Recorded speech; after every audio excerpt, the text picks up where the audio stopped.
Hello, welcome to VS nursing academy. आज हम बात करेंगे अपना important topic OT ICU emergency. आज हम पहली बात करेंगे इमरजेंसी के बारे में, उसके बाद ओटी, देन अपन बात करेंगे आईसीयू के बारे में। तो इमरजेंसी के बारे में आज पढ़ेंगे। इमरजेंसी में एक स्ट्रेटेजी फॉलो की जाती है, सबसे इम्पोर्टेंट स्ट्रेटेजी है, उसका नाम है ट्राइज। अब बात आती है इमरजेंसी के अंदर, इमरजेंसी डिपार्टमेंट की, तो इससे क्वेश्चन आते ही आते हैं, हर बार आता है क्वेश्चन, और नेक्स्ट टाइम भी श्योर है आएगा ही आएगा। जो इमरजेंसी डिपार्टमेंट होता है वो आपका हॉस्पिटल का सबसे क्रिटिकल डिपार्टमेंट होता है, सबसे बिजी डिपार्टमेंट होता है। और अगर हम इमरजेंसी डिपार्टमेंट की बात करें तो वो हॉस्पिटल के जस्ट जैसे ही आप हॉस्पिटल में एंटर करते हो तो सबसे पहला जो डिपार्टमेंट आता है वो आता है इमरजेंसी डिपार्टमेंट। और इमरजेंसी डिपार्टमेंट का अगर लेआउट देखा जाए तो इमरजेंसी डिपार्टमेंट हॉस्पिटल से अटैच होता है, और ज़्यादातर जो ज़रूरतमंद डिपार्टमेंट होते हैं, जैसे आपका इमरजेंसी ओटी हो गया, जैसे आपका रेडियोलॉजी हो गया, वो इस इमरजेंसी डिपार्टमेंट से कनेक्ट रहता है।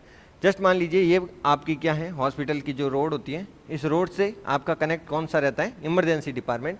और जैसे ही कोई पेशेंट आता है सीधा का सीधा इस डिपार्टमेंट में एंटर करता है, तो सबसे पहले जैसे ही एंटर करता है तो सबसे पहले यहाँ पर एक काउंटर होता है, साइट होती है। इस साइट पर क्या होता है बच्चों, रजिस्ट्रेशन होता है, रजिस्ट्रेशन रूम होता है।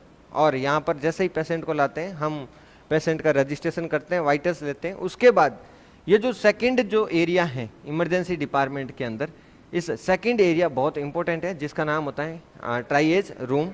क्या बोला जाता है, ट्राइएज रूम। और इसी रूम के अंदर बहुत सारे मेडिकल स्टाफ बैठे रहते हैं, और रेजिडेंट बैठे रहते हैं, नर्सेज बैठे रहते हैं, और जो भी मेंबर्स होते हैं उनको क्या बोलते हैं, ट्राइएज टीम। क्योंकि ये वो रूम है, या इस रूम के अंदर जो भी पेशेंट आएंगे उनका क्या किया जाएगा, classification on the basis of CVAT, CVAT के बेसिस पे क्लासिफिकेशन करेंगे, और उनका प्रायोरिटी मैनेजमेंट और ट्रीटमेंट करेंगे। तो बात करते हैं ट्राइएज। ट्राइएज रूम ये वो रूम है जहाँ पर कौन सा सिस्टम फॉलो होता है, ट्राइएज। और ये जो ट्राइएज का मीन्स क्या होता है, इस ट्राइएज का मीन्स क्या होता है, टू शॉर्ट। टू शॉर्ट का मतलब होता है अलग करना, पृथक करना, तोड़ना।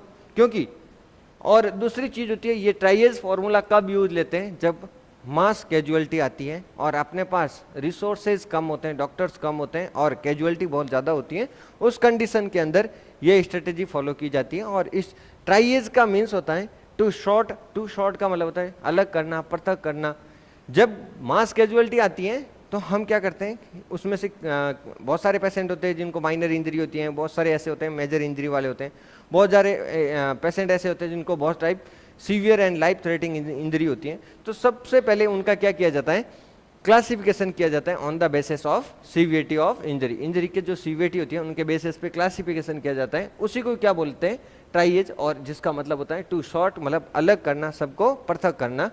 अब ये जो स्ट्रेटेजी कब यूज ली जाती है, जहाँ मास कैजुअलिटी हो या मल्टीपल कैजुअलिटी हो, तब ये स्ट्रेटेजी काम में ली जाती है। और इस स्ट्रेटेजी का मेन पर्पज है कि कम समय के अंदर बहुत सारी जानों को क्या बचाना। क्यों, क्योंकि हमारे पास समय बहुत कम होता है, रिसोर्सेज कम होते हैं, और मास कैजुअलिटी के टाइम इन कम रिसोर्सेज और कम टाइम में जितना पॉसिबल हो उतना क्या करना है, अपने को लाइफ को सेव करना है, लोगों की लाइफ को सेव करना है। तो इसका मेन प्रिंसिपल आपको पूछा जाए तो save as many in little as possible, little time as possible. जितने कम समय में हो सके उतनी ज़्यादा लाइफ को बचाया जाए। इसलिए हम क्या करते हैं, ट्राइएज स्ट्रेटजी फॉलो की जाती है इमरजेंसी के अंदर। दूसरा, इस इमरजेंसी के अंदर इस ट्राइएज स्ट्रेटजी फॉलो करते हैं, इसके अंदर भी एक स्ट्रेटजी होती है जिसको क्या बोलते हैं, ट्राइएज स्ट्रेटजी, और जिसका नाम होता है स्टार्ट। स्टार्ट नाम होता है। स्टार्ट का मतलब क्या होता है, simple triage and rapid treatment. Simple triage मतलब क्या है, नॉर्मली जो भी पेशेंट आते हैं उनको सिंपली क्या करो, क्लासीफाई करो, और जितना जल्दी हो उतना उनको क्या करो, ट्रीटमेंट दो। सिंपल ट्राइएज ऐसा नहीं है कि आप बैठ जाओ कंपेयर करने कि नहीं नहीं ये तो माइनर में आएगा, नहीं नहीं ये तो मेजर में आएगा, ऐसा नहीं करना है। सिंपली क्या करना है, उनको क्लासीफाई करना है और उनका रैपिडली ट्रीटमेंट करना है। यही इसका क्या होता है, इस ट्राइएज सिस्टम की क्या होती है, स्ट्रेटेजी होती है। ठीक है, अगली जो चीज़ आती है, हम इसमें करते क्या हैं, जो भी रेस्पॉन्डर होते हैं, फर्स्ट रेस्पॉन्डर वो होते हैं TIAS टीम, जिसमें डॉक्टर्स होती हैं, नर्सेज होते हैं, टेक्नीशियन होते हैं, ये फटाफट से जो मल्टीपल कैजुअलिटी आती है उनको क्या किया जाता है, अलग किया जाता है। अलग कैसे करेंगे, on the basis of CVAT, सीवीएटी की बेसिस पे अलग करेंगे और उनको कलर कोड दे दिया जाता है। कुछ को रेड कलर कोड दे दिया जाता है, कुछ को येलो दे दिया जाता है, कुछ को ग्रीन एंड कुछ को ब्लैक तरह का कलर कोड दे दिया जाता है। तो ये कलर कोडिंग होती है ऑन द बेसिस ऑफ सीवीएटी। और ये जो प्रोसेस कर रहे हैं, कलर कोडिंग करवा रहे हैं, पेशेंट को सेग्रीगेट करते हैं, और इसी को क्या बोला जाता है, ट्राइएज सिस्टम। देखिए, it means it is a method used by the first responder, मतलब doctors, nurse and triage team, to quickly classify the client during mass casualty based on the severity of injury. Injury की जो severity है उसी के base पर classify करना, यही क्या है आपका ट्राइएज है। अगली जो चीज आती है, जैसे अब जो कलर कोडिंग की बात करते हैं, तो इसके लिए जो कलर कोडिंग करते हैं मेनली कितने टाइप की होती हैं, 4 टाइप की अलग अलग होती हैं। कहीं यूएसए में कलर कोड अलग होता है, इंडिया में मेनली अगर बात करें तो 4 टाइप का कलर कोडिंग होती है ट्राइएज सिस्टम के अंदर। सबसे पहले बात करते हैं रेड की, उसके बाद येलो, ग्रीन एंड ब्लैक, 4 तरह की क्या यूज ली जाती है कलर कोडिंग। सबसे पहले बात करते हैं रेड।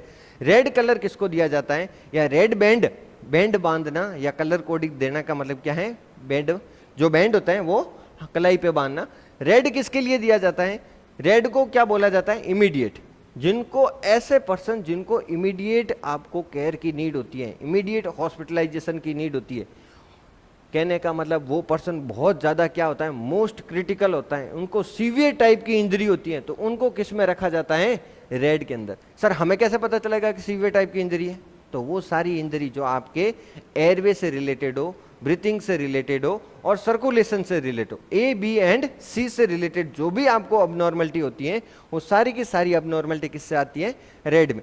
तो उनको इमीडिएट हॉस्पिटलाइजेशन की नीड होती है, इमीडिएट केयर की नीड होती है। और ऐसे पर्सन जो मोस्ट सीवियर या मोस्ट क्रिटिकल या सीवियर टाइप की जिसके अंदर इंजरी होती है, अगर इसको जरा सा भी देर कर दी तो ये पर्सन क्या हो जाएगा, मर जाएगा। तो ऐसे को किस में रखा जाता है, रेड कलर कोड में। तो रेड कलर कोड में इमीडिएट केयर की क्या होती है, रिक्वायरमेंट होती है। दूसरा, इसके एग्जांपल एयरवे ऑब्स्ट्रक्शन, किसी प्रकार के कोई पर्सन आता है जिनका एयरवे क्या है, ऑब्स्ट्रक्टेड, तो भी इसमें रखते हैं। या जो ट्रेकियो ब्रोंकियल इंजरी है, किसी पर्सन को थोरेसिक इंजरी हुई जिसमें ट्रेकिया और अगर हम बात करें ब्रोंकी ब्रोंकस उसके अंदर इंजरी हो जाती है, तब भी वो किस में आएगा, रेड में। या फिर ओपन न्यूमोथोरेक्स है, टेंशन न्यूमोथोरेक्स है, इन दोनों कंडीशन में, ओपन न्यूमोथोरेक्स और टेंशन न्यूमोथोरेक्स में आपका ब्रीथिंग चला जाएगा और सर्कुलेशन चला जाएगा, तो वो भी आपका किस में आएगा बच्चों, रेड में आएगा। हीमोथोरेक्स है, इस कंडीशन में भी आपको रेड में आएगा, क्योंकि हीमोथोरेक्स की वजह से, मैंने आपको रेस्पिरेटरी सिस्टम में बताया कि हीमोथोरेक्स की वजह से लंग्स क्या होएगा, कोलैप्स हो जाएगा। या फिर हीमोथोरेक्स की वजह से आपका, हीमोथोरेक्स की वजह से कार्डियक आउटपुट कम होकर बीपी कम हो जाना, इसका मतलब सर्कुलेशन क्या हो रहा है, अब नॉर्मल हो रहा है, वो भी किस में आएगा बच्चों, रेड में। इसके अलावा कार्डियक टेम्पोनेट, कार्डियक टेम्पोनेट की वजह से, कार्डियक टेम्पोनेट का क्या होता है कि हार्ट के चारों तरफ जो स्पेस है, पेरिकार्डियल स्पेस है, उसके अंदर एक्सेसिव अमाउंट में क्या बढ़ जाना, पेरिकार्डियल फ्लूइड, तो उसको क्या बोलते हैं, कार्डियक टेम्पोनेट। अब वो फ्लूइड की वजह से हार्ट के ऊपर इतना प्रेशर पड़ता है कि हार्ट के चैम्बर क्या हो जाते हैं, छोटे, जिसकी वजह से स्ट्रोक वॉल्यूम भी क्या हो जाएगा, कम, कार्डियक आउटपुट भी क्या हो जाएगा, कम। तो प्रॉब्लम कैसी है आपके, सर्कुलेशन से रिलेटेड। या फिर एक्यूट सर्कुलेटरी अरेस्ट, किसी पर्सन के अंदर एकदम से क्या हो गया है, जो सर्कुलेशन चल रहा था एकदम से क्या हो गया है, बंद हो गया, या कार्डियक अरेस्ट वाला क्लाइंट है, वो भी आपका किस में रहेगा, रेड के अंदर। तो इस रेड के अंदर उन पर्सन को रखा जाता है जिनको इमीडिएट केयर की नीड होती है। इसको रेड को किस नाम से बोलते हैं, इमीडिएट बोलो या मोस्ट क्रिटिकल पेशेंट बोलो या मोस्ट इंजर्ड पेशेंट बोलो या सीवियर इंजर्ड पेशेंट, उन सबको किस में रखा जाता है, रेड में। अगली जो कलर कोडिंग की बात करें, और ये बहुत इंपॉर्टेंट है, अगर कोई पर्सन सुसाइडल अटेम्प्ट के साथ आया है, चाहे वो पॉइजनिंग के साथ आए, चाहे वो हैंगिंग के साथ आए, या किसी प्रकार की किसी ने ट्रॉमा लिया है, सुसाइडली आरटीए किया है, सुसाइड, तो वो भी किस में रखा जाएगा बच्चों, आपका रेड में। क्योंकि सुसाइड के साथ अगर कोई हैंगिंग के साथ आया बट वो प्रॉपरली क्या नहीं हुआ, उसकी डेथ नहीं हुई, बट वो आया है पेशेंट, अभी भी क्या है, जिंदा है, फिर भी उसको रेड में क्यों रखते हैं, क्योंकि सुसाइड वाले का चांस होता है कि फिर से वो क्या कर सकता है, सुसाइड, इसलिए उसको किस में रखा जाता है, रेड में। तो यहाँ इंपॉर्टेंट, सबसे इंपॉर्टेंट चीज आ जाती है, वो कौन सी, suicidal attempt via poisoning, hanging and self reflecting trauma. अगर कोई पर्सन जानबूझकर किसी गाड़ी के आगे आता है तो वो भी किस में आएगा, आपका रेड में आएगा। क्लियर है। अगला जो चीज आती है, एक इंपॉर्टेंट नोट ये है कि पहले फ्लैल चेस्ट आता है, फ्लैल चेस्ट को पहले रेड में रखते थे, उनको कौन सी कलर कोडिंग देते थे, रेड। लेकिन आजकल फ्लैल सिस्टम जो फ्लैल चेस्ट होता है उसको रेड में नहीं रखकर किस में रखा जाए, येलो के अंदर। इस बात को याद रखना, ये रिसेंट चेंज हुआ है, इसलिए आपसे पूछा जा सकता है। अगली जो चीज आती है बच्चों, अगला जो कलर कोडिंग आता है येलो कलर का, येलो कलर का इसको क्या बोला जाता है, लेस क्रिटिकल। वो क्या था, मोर क्रिटिकल या सीवियर क्रिटिकल। इसको क्या बोला जाता है, डिलेड। इसका मतलब क्या हुआ, देखो हॉस्पिटलाइजेशन की तो नीड इस पेशेंट को भी है, लेकिन आप थोड़ा डिले कर सकते हो, थोड़ा टाइम ले सकते हो, लेकिन इसको ऐसा नहीं है कि हॉस्पिटल नहीं पहुंचाना। बिल्कुल, अगर आप नहीं पहुंचाओगे तो वो मर जाएगा। तो इसमें ट्रीटमेंट आप कैसे कर सकते हो, डिले कर सकते हो, या ये इसको, बट हमेशा याद रखना इसको हॉस्पिटलाइजेशन की नीड तो होती ही होती है, अब बट आप डिले पहुंच सकते हो, या फिर केयर की तो नीड होती है, लेकिन आप थोड़ी देर बाद में केयर दे सकते हो। तो उसको किस में रखा जाता है, येलो। तो हमेशा याद रखना येलो लेस क्रिटिकल, या इसी को क्या बोलते हैं, डिलेड। क्या बोला जाता है, डिलेड। दूसरा इसके सर एग्जाम्पल की बात करें तो फ्रैक्चर वाला क्लाइंट है, उसको थोड़ी देर बाद में जाके भी देख सकते हो, लेकिन अगर कोई severe type of brain injury है तो उसको जाके पहले देखना है। जबकि moderate type of brain injury है या हेड इंजरी है तो उसको किस में रखा जाता है, येलो में। तो severe type of head injury को किस में रखा जाएगा, रेड में। क्लियर है। तो येलो वाले पेशेंट होते हैं, इनको थोड़ी देर बाद में देखोगे तो भी चलेगा, लेकिन देखना जरूरी है, हॉस्पिटलाइजेशन करना जरूरी है। अगली जो चीज आती है, रेड के बाद आता है ग्रीन। ग्रीन कोड किसको दिया जाता है, वैसे पेशेंट जो आपके पास चला के आते हैं कि सर मेरे को यहाँ लग गई है, मुझे बहुत ज़्यादा एक्सीडेंट हुआ था, यहाँ लगी, यहाँ लगी, यहाँ लगी। कुल मिलाकर अगर पे पेशेंट वॉकिंग वुंड के साथ आया है, या कोई वो एम्बुलेटरी क्लाइंट है, चलकर आया है आपके पास इमरजेंसी के अंदर, तो बट उनको किस प्रकार की इंजरी नहीं है, लाइफ थ्रेटनिंग इंजरी नहीं है, तो ऐसे पेशेंट को किस में रखा जाएगा, ग्रीन में। जैसे कोई बाइक से गिरा, ब्रूसिंग हुई या लेसरेशन हुआ, तो ऐसी कंडीशन वाले जो भी पेशेंट आते हैं उनको किस में रखते हैं अपन, ग्रीन। तो अगला जो सिस्टम आता है ब्लैक किस में रखेंगे, ब्लैक को क्या बोला जाता है, मोरिबाउंड क्लाइंट या सेग्रीगेटेड क्लाइंट। ऐसे क्लाइंट जो क्या हो गए, डेथ हो गए, डेथ वाले क्लाइंट को कौन सा बैंड पहना दिया जाता है, ब्लैक। अब इनको नीड नहीं है देखने की। अब यही एक कंडीशन है, ब्लैक वाला पेशेंट जिसको बहुत ज्यादा सीवियर इंजरी है कि वो बिल्कुल भी नहीं बचेगा, तो उसको भी हमेशा किस में रखते हैं, ब्लैक में। ये करंट स्ट्रेटजी है कि बिल्कुल भी चांस नहीं है बचने के, बहुत ज़्यादा सीवियर टाइप की इंजरी है, आदमी बीच में से क्या हो गया है, फट गया है, तो उस कंडीशन में बट वो जिंदा है, तो उसको हमेशा कौन सा बैंड पहना दिया जाता है, ब्लैक। क्योंकि वो बचना तो वैसे भी नहीं है, 5 मिनट बाद में मरना है, तो उसकी केयर करने से अच्छा है कि दूसरा कोई पेशेंट देखो ताकि उसकी लाइफ क्या हो सके, सेव हो सके। अभी करंट स्ट्रेटजी ये है कि ब्लैक में बहुत सीवियर लेवल ऑफ इंजरी, उसको किस में रखते हैं आजकल, ब्लैक में रखते हैं। डेथ को तो रखते हैं, बट सीवियर लेवल की अगर इंजरी है, बहुत ज़्यादा सीवियर लेवल की इंजरी है, तो उसको भी किस में रखा जाता है, ब्लैक में रखा। तो ये तो थी आपकी नॉर्मल कलर कोडिंग, कहाँ पर, इमरजेंसी डिपार्टमेंट के अंदर। अगली जो चीज़ आती है प्रायोरिटी प्रोटोकॉल। बच्चों प्रायोरिटी प्रोटोकॉल, ये हर बार क्वेश्चन आता है प्रायोरिटी प्रोटोकॉल के बारे में। तो बच्चों ये जो अगर हम बात करें, इमरजेंसी सेटअप 3-4 जगह पर हो सकते हैं। देखो बच्चों, अगर हम बात करें इमरजेंसी सेटअप हॉस्पिटल के बाहर हो सकता है, आउटसाइड कहीं पे भी इमरजेंसी आ सकती है। एक इमरजेंसी आपका खुद हॉस्पिटल के अंदर डिपार्टमेंट है जिसको अपन क्या बोलते हैं, ट्रॉमा सेंटर। एक इमरजेंसी आपके वार्ड में आ सकती है, और एक इमरजेंसी हम बात करें न्यूनेटल, जब भी बच्चा पैदा होता है उस समय आ सकती है। तो 4 तरह की क्या हो सकती है, इमरजेंसी, और तो 4 तरह के क्या होते हैं, लाइफ सपोर्ट। अगर हम बात करें सबसे पहला, ये जो एडवांस ट्रॉमा लाइफ सपोर्ट है, ये जो लाइफ सपोर्ट कहां पर होता है, ट्रॉमा सेंटर के अंदर, जहां पर आपके हॉस्पिटल का ट्रॉमा होता है ना, वहां पर ये फॉलो किया जाता है। कौन सा, एडवांस ट्रॉमा लाइफ सपोर्ट। जब भी कोई पर्सन अपने हॉस्पिटल के अंदर ट्रॉमा सेंटर में आते हैं तो डॉक्टर्स हमेशा कौन सा फॉलो करेंगे, ये स्ट्रेटेजी फॉलो करेंगे जिसका नाम होता है एडवांस ट्रॉमा लाइफ सपोर्ट। और इसके अंदर वो चीज सबसे पहले क्या चेक करेगा, प्रायोरिटी किसको देगा, एयरवे को। पहले वो एयरवे चेक करेगा, उसके बाद ब्रीथिंग चेक करेगा, उसके बाद सर्कुलेशन, उसके बाद डिसेबिलिटी, एंड उसके बाद एक्सपोजर। या इन्वायरमेंटल कंट्रोल। ये 4 चीजें ABCDE फॉलो करता है। कब? कहां पर? ट्रॉमा सेंटर के अंदर। लेकिन अगर मैं बात करूं आउटसाइड द हॉस्पिटल, कहीं पे भी कोई बस पलट गई है तो उस कंडीशन में कौन सा फॉलो होगा? उस कंडीशन में बेसिक लाइफ सपोर्ट फॉलो होता है। कहां पर? आउटसाइड द हॉस्पिटल, जहां पर किसी प्रकार की कोई मेडिकल सुविधाएं नहीं होती हैं, इक्विपमेंट्स होते हैं बहुत कम होते हैं, जहां पर ट्रेंड हेल्थ वर्कर्स नहीं होते हैं, बेसिक आदमी होते हैं वहां पर, तो उस समय आपको BLS फॉलो किया जाएगा। दूसरा, तो सर ACLS कब फॉलो किया जाता है? ये भी हॉस्पिटल के अंदर फॉलो करते हैं। तो सर इसमें और इसमें क्या फर्क है? ATLS और ACLS में क्या फर्क है? सुनो, ATLS कब फॉलो करते हैं? सिर्फ ट्रॉमा में। ट्रॉमा में चाहे वो पेशेंट कैसा होना चाहिए? कॉन्शियस पेशेंट होना चाहिए। उस समय क्या होगा? ट्रॉमा सेंटर के अंदर ACLS फॉलो होगा। ATLS क्या फॉलो होगा?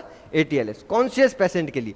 लेकिन ट्रॉमा सेंटर में वही अनकॉन्शियस जिनकी पल्स बिल्कुल भी नहीं है और कार्डियक अरेस्ट वाला पेशेंट आता है ट्रॉमा सेंटर के अंदर, तब हम क्या फॉलो करते हैं? ACLS। ट्रॉमा में वही हम क्या फॉलो करना स्टार्ट कर देंगे? ACLS। या फिर कोई वार्ड के अंदर क्या हो गया है, कोई पेशेंट अनकॉन्शियस हो गया है, कोई रेस्पॉन्स नहीं दे रहे हैं, तब हम क्या फॉलो करेंगे? ACLS। इन दोनों में सबसे इंपॉर्टेंट चीज है कि सिलेक्शन कब कौन सा फॉलो करना है। देखो, ट्रॉमा सेंटर के अंदर कोई पेशेंट आया है, नॉर्मल पेशेंट है, कॉन्शियस है, ठीक है, तो उस कंडीशन में तो ट्रॉमा में हमें कौन सी स्ट्रेटेजी फॉलो करनी है? ABCDE। लेकिन वही पेशेंट, कोई दूसरा एक पेशेंट है जो ट्रॉमा सेंटर में आया है, बट वो कैसा है? अनरेस्पॉन्सिव। अनरेस्पॉन्सिव है, रेस्पॉन्सिव, तो उस कंडीशन में ट्रॉमा सेंटर में है बट कैसा है? अनरेस्पॉन्सिव। तब हम क्या करेंगे? ACLS, advance care life support या एडवांस कार्डियक लाइफ सपोर्ट, ठीक है। लेकिन ये किसके लिए यूज ली जाती है? In trauma. कहां पर? ट्रॉमा के अंदर for responsive patient. Responsive patient, response दे रहा है। और ये कहां पर ली जाती है? ट्रॉमा और वार्ड दोनों में। बट शर्त क्या है? पेशेंट कैसा होना चाहिए? अनरेस्पॉन्सिव। तो ACLS और जो BLS होता है, इन्हीं में प्रायोरिटी क्या होती है? यहां पर प्रायोरिटी होती है कैब, मतलब सर्कुलेशन सबसे इंपॉर्टेंट प्रायोरिटी है। सर्कुलेशन सबसे इंपॉर्टेंट प्रायोरिटी है। इसका मतलब सबसे पहले हम क्या चीज चेक करेंगे? सर्कुलेशन, उसके बाद एयरवे, देन ब्रीथिंग। कैब यहां पर फॉलो किया जाता है। लेकिन अगर हम यही बात करें नियोनेटल रिसक्सिटेशन के अंदर, प्रायोरिटी क्या रहेगी आपकी? टेम्परेचर, क्योंकि न्यूबॉर्न के अंदर टेम्परेचर फॉल डाउन होने की रिस्क बहुत ज्यादा होती है, हाइपोथर्मिया की रिस्क बहुत ज्यादा होती है। तो यहां पर प्रोटोकॉल में प्रायोरिटी किसको देंगे? टेम्परेचर को, उसके बाद airway, breathing and circulation, ABC। तो आपको यहां पर पूछा जाता है कि ACLS में क्या प्रोटोकॉल होता है, BLS में क्या होता है? BLS मतलब आउटसाइड द हॉस्पिटल, ACLS का मतलब inside the hospital with patient with unresponsive patient है, और उस समय आपको ACLS फॉलो करना है। और वहां पर प्रायोरिटी क्या रहेगी? कैब का मतलब सर्कुलेशन, एयरवे, देन हम किसको देखेंगे? ब्रीथिंग को। क्लियर है? लेकिन ट्रॉमा के अंदर कॉन्शियस पेशेंट है, ट्रॉमा में आया है, अनरेस्पॉन्सिव नहीं है, कैसा है? रेस्पॉन्सिव है। तो उस कंडीशन के अंदर हम क्या प्रायोरिटी करेंगे? एयरवे चेक करेंगे, then breathing, then circulation, then disability, then exposure. ABCDE check करेंगे। तो यहां पर अपने को ये तीनों के तीनों पढ़ने हैं। सबसे पहले पढ़ते हैं ATLS, advance trauma life support, जहां पर हम एडवांस ट्रॉमा, जैसे ही कोई पेशेंट कॉन्शियस पेशेंट है, आया कहां पर? आपके इमरजेंसी डिपार्टमेंट में। तो जैसे ही कोई पेशेंट आता है इमरजेंसी डिपार्टमेंट में स्ट्रेचर पर, तो सबसे पहले चीज क्या चेक करनी है? उसकी सेफ्टी चेक करनी है। कहीं पेशेंट को आपको स्ट्रेचर पे प्रॉपरली लिटाना है। सेफ्टी चेक की। सेफ्टी चेक करने के बाद सेकंड जो ऑप्शन होता है, आपको क्या चेक करना होता है? रेस्पॉन्स। देखना है कि पेशेंट क्या है, रेस्पॉन्सिव है या अनरेस्पॉन्सिव। अनरेस्पॉन्सिव है तो अब हम ट्रॉमा सेंटर में ये स्ट्रेटेजी फॉलो नहीं कर ACLS फॉलो करेंगे। क्या? ACLS। अनरेस्पॉन्सिव मिलते ही अपन क्या करेंगे? Advance care life support follow करेंगे या advance cardiac life support follow करेंगे। लेकिन मान लीजिए पेशेंट आया है, स्ट्रेचर पर लेटा है, हमने रेस्पॉन्स चेक किया, ओ बाबा जी कैसे हो? तो उन्होंने रेस्पॉन्स दिया, सर गिर गया हूं, पता नहीं, कुछ भी थोड़ा बहुत भी रेस्पॉन्स आया। इसका मतलब अब हम कौन सी स्ट्रेटेजी फॉलो करेंगे? ATLS। ATLS स्ट्रेटेजी के अंदर हम क्या करते हैं? 2 सर्वे करते हैं। 2 सर्वे के मतलब हुआ 2 बार जाके चीजें चेक करेंगे। एक तो फटाफट में जाके चेक करेंगे और एक आराम से बैठ के चेक करेंगे, दो तरह की हिस्ट्री लेते हैं। तो इस ये जो गाइडलाइन है एटीएलएस के अकॉर्डिंग हम क्या करेंगे, 2008 की गाइडलाइन है, ये अभी भी चल रही, 2008 की जो गाइडलाइन है अभी भी चल रही है। इसके अकॉर्डिंग इसमें कितने सर्वे होते हैं, 2 सर्वे होते हैं, 2 बार चेक होता है पेशेंट। एक तो फटाफट होता है, जैसे ही आता है हाथों हाथ डॉक्टर गया उसको खटाखट से चेक किया, उसको बोलते हैं प्राइमरी सर्वे, या इसी को क्या बोला जाता है, इमरजेंसी सर्वे, जो इमरजेंसी कंडीशन में फटाफट होता है। इमीडिएट सर्वे या बिल्कुल एकदम से शॉर्ट फटाफट से चेक करता है, शॉर्ट सर्वे बोला जाता है। ये पहला प्राइमरी सर्वे बहुत क्विकली होता है, बहुत फास्ट होता है। इस पहला प्राइमरी सर्वे किया तो उस प्राइमरी सर्वे के अंदर हम क्या चीज चेक करेंगे, ए बी सी डी ई, ये चारों की चारों A B C D check करेंगे। ए का मतलब सबसे पहले वो क्या करेगा, एयरवे को चेक करेगा, एयरवे को चेक करेगा। तो सर उसके बाद बी का मतलब ब्रीथिंग को चेक करेगा, सी का मतलब circulation, D for disability, E for environmental exposure या इन्वायरमेंटल कंट्रोल। ये ई ए बी सी डी ई में ई जो वर्ड है इसका मीनिंग पहले भी पूछ चुका है और आगे भी पूछा जाएगा। दूसरा, तो यहां पर ये क्यों जरूरी है, इसका मेन पर्पज ये है to rule out the life threatening injury. कहीं इसको लाइफ थ्रेटनिंग इंजरी तो नहीं है, उसको पता करना ही इसका पर्पज होता है। तो यहां पर आपसे पूछा जाता है what is the main purpose of primary survey, to rule out immediate life threatening injury. और इसमें सबसे पहले कौन सा प्रोटोकॉल फॉलो करेंगे हम, ए बी सी डी ई। सबसे पहले हम क्या देखेंगे, उसके एयरवे को देखेंगे। सर एयरवे को देखेंगे, साथ में जब भी आप एयरवे को देखना है साथ में सर्वाइकल स्टेबलाइजेशन करना है। सर्वाइकल स्टेबलाइजेशन कैसे करेंगे, उसके अगर गर्दन ऐसी मुड़ी हुई है या पीछे की तरफ गई हुई है तो उसको सीधा करना है, और यहाँ पर फिलोडोल्फिया कॉलर या सर्वाइकल कॉलर आप अप्लाई कर सकते हो। ठीक है, तो एयरवे इन दोनों में से आपसे पूछा जाए पहले क्या करना है, एयरवे प्रोटेक्शन करना है या फिर सर्वाइकल स्टेबलाइजेशन। पहले एयरवे, सबसे इंपॉर्टेंट क्या रहता है, एयरवे। इसके साथ हम क्या करेंगे, सर्वाइकल स्टेबलाइजेशन। सर एयरवे कैसे हम प्रोटेक्ट करेंगे, एयरवे का कैसे असेसमेंट करेंगे, कैसे पता चलेगा कि एयरवे ऑब्स्ट्रक्ट है या नहीं। अब अगर मान लो ऑब्स्ट्रक्ट है तो फिर उसको कैसे ठीक करेंगे वो आगे बताऊंगा। लेकिन अभी दूसरा क्या करेंगे हम, पहले दूसरे क्या करेंगे, ब्रीथिंग को असेस करेंगे कि ब्रीथिंग सही हो रही है या नहीं। सर ब्रीथिंग को कैसे असेस करेंगे, पहले तो यहां आप क्या करोगे, सांस सुनोगे।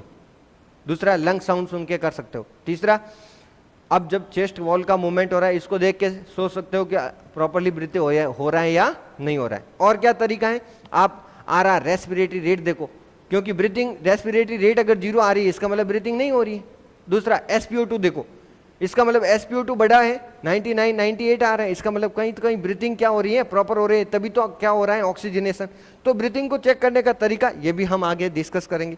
तो ब्रीथिंग चेक करेंगे, उसके बाद हम सर्कुलेशन चेक करेंगे। सर्कुलेशन चेक करेंगे, साथ में अगर किसी प्रकार का हेमरेज हो रहा है तो हम उसको कंट्रोल करेंगे। ब्लीडिंग हो रही है तो कंट्रोल। सर्कुलेशन कैसे चेक करेंगे, पल्स चेक कर लो, SpO2 चेक कर लो, क्योंकि SpO2 तभी आपका 99 98 आएगा जब प्रॉपरली क्या चल रहा होता है, ब्लड सर्कुलेशन प्रॉपर होता है। तो आप रेस्पिरेशन के लिए भी, असेसमेंट के लिए भी और सर्कुलेशन दोनों के लिए SpO2 जरूरी होता है, दोनों में यूज हो सकता है। तो हम सर्कुलेशन को साथ साथ उसको चेक करेंगे, हम पल्स से चेक कर सकते हैं, बीपी से चेक करते हैं।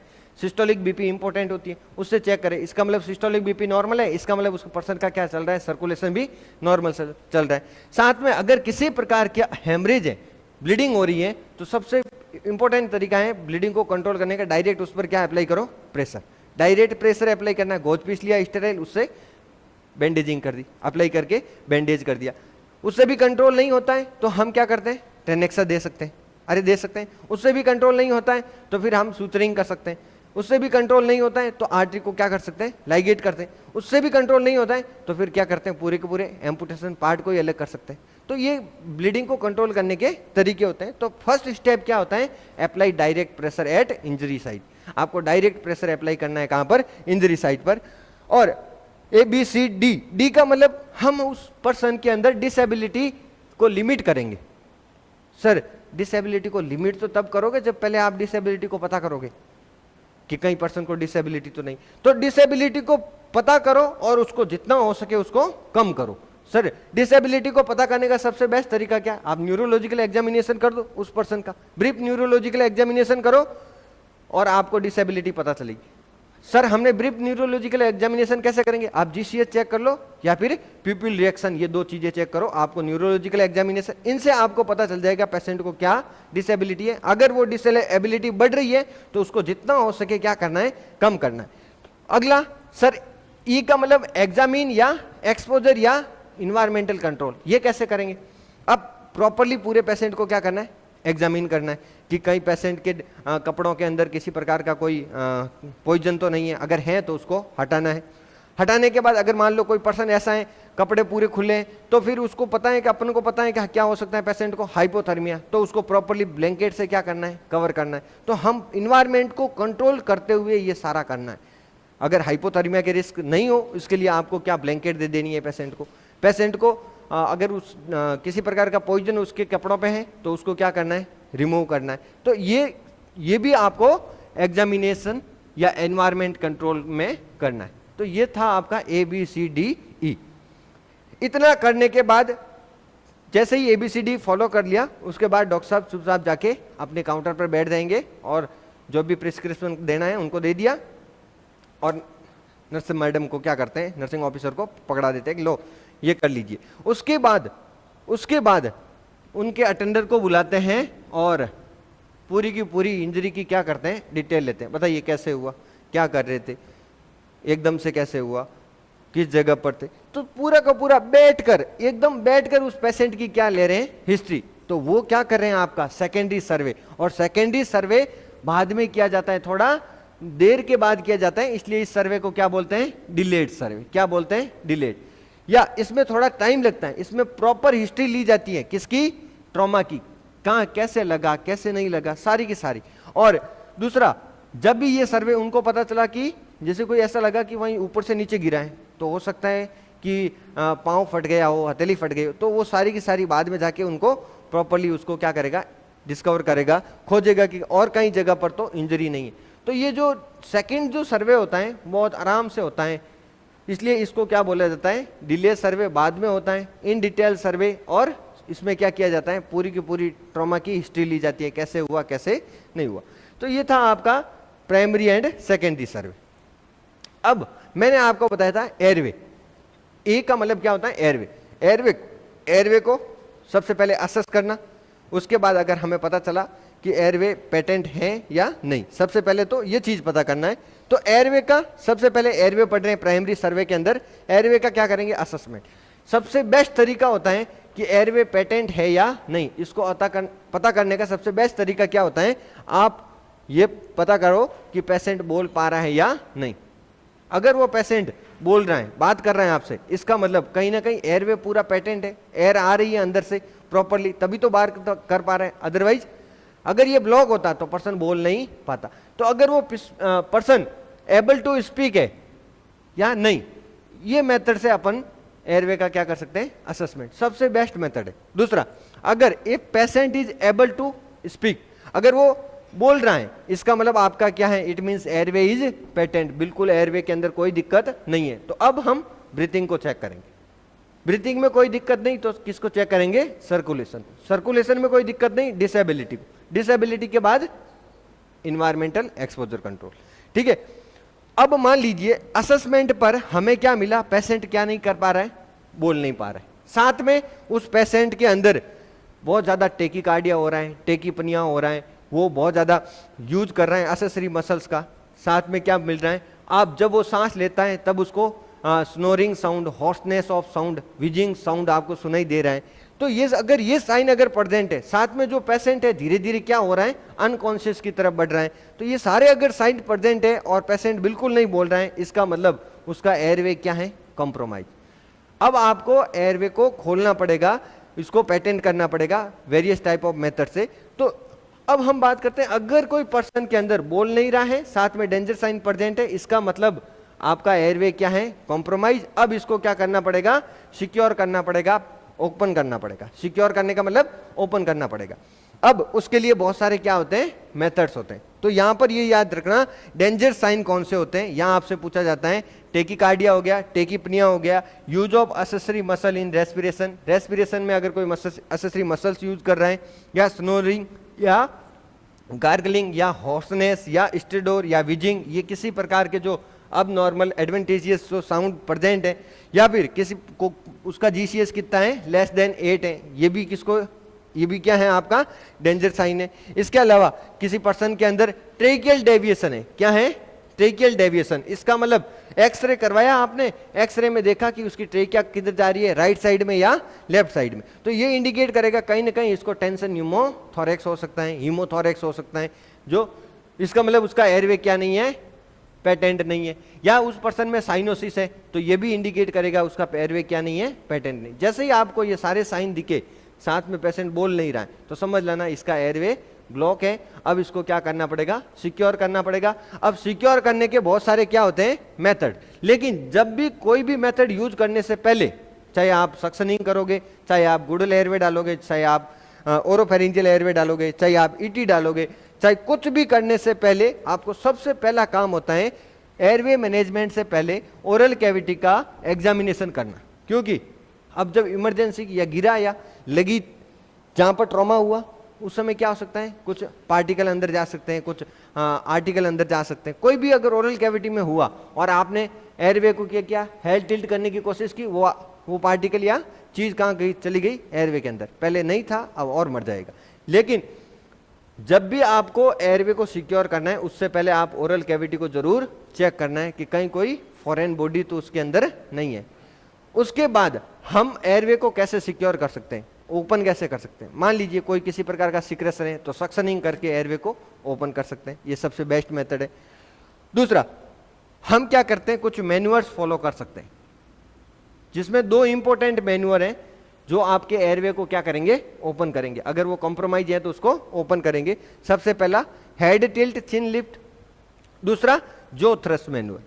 तो head tilt chin lift and जो थ्रस्ट मैन्युअर, ये दो टेक्निक्स हैं, ये दो टेक्निक्स है, ये आपके एयरवे को क्या करेंगे, ओपन करेंगे। और हेड टिल्ट चिन लिफ्ट आपकी किसके अंदर यूज लिया जाता है, non cervical injury patient. Trauma में ये यूज नहीं लेते हैं, क्योंकि हर एक ट्रॉमा के पेशेंट को अपन क्या मानना है कि इसको क्या हो रखा है, सर्वाइकल इंजरी। सर्वाइकल इंजरी की कंडीशन के अंदर हेड को क्या नहीं कर सकते, एक्सटेंड नहीं कर सकते, इसलिए आपको हेड टिल चिन लिफ्ट बिल्कुल आप ट्रॉमा में बिल्कुल भी इसका यूज नहीं करते। दूसरा जो थ्रस्ट मैन्युअर, यहां पर क्या करेंगे, जो को आगे की तरफ खींचेंगे, पर्टिट्यूज करेंगे और एयरवे को क्या करेंगे, ओपन करेंगे। तो अगला जो चीज आती है, या फिर आप क्या डाल दो पेशेंट को, ओरोफेरेंजियल या नेजोफेरेंजियल एयरवे डाल सकते हैं, जिसको अपन गुडल एयरवे बोलते हैं, वो डाल सकते हैं। और या फिर आप इंट्यूबेशन कर सकते हो, आप ओरल इंट्यूबेशन कर सकते हो और नेजल इंट्यूबेशन। ये सारे के सारे क्या हैं, एयरवे को ओपन करने के मेथड्स हैं, तरीके हैं।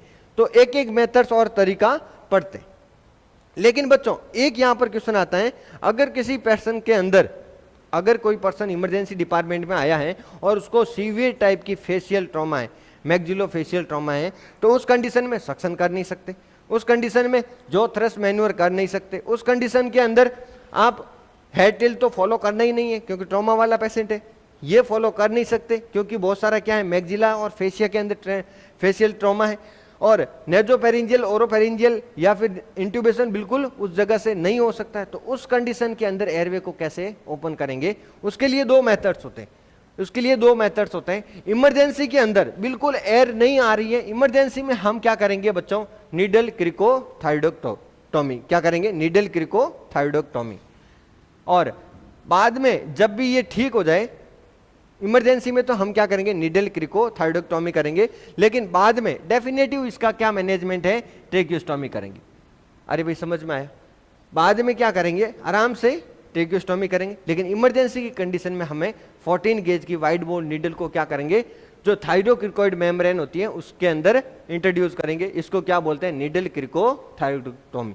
ये कब करेंगे, जब कोई पेशेंट सीवियर टाइप का फेशियल इंजरी, जिसको क्या बोलते हैं, मैक्सिलोफेशियल इंजरी हो, उस कंडीशन के अंदर एयरवे को ओपन करने का या सिक्योर करने के ये दो मेथड्स होते हैं। इमरजेंसी में आप नीडल क्रिकोथायरोइडोटॉमी करो, और डेफिनेटिव के रूप में अपन क्या करते हैं, उस पर्सन का ट्रेकियोस्टॉमी करते हैं।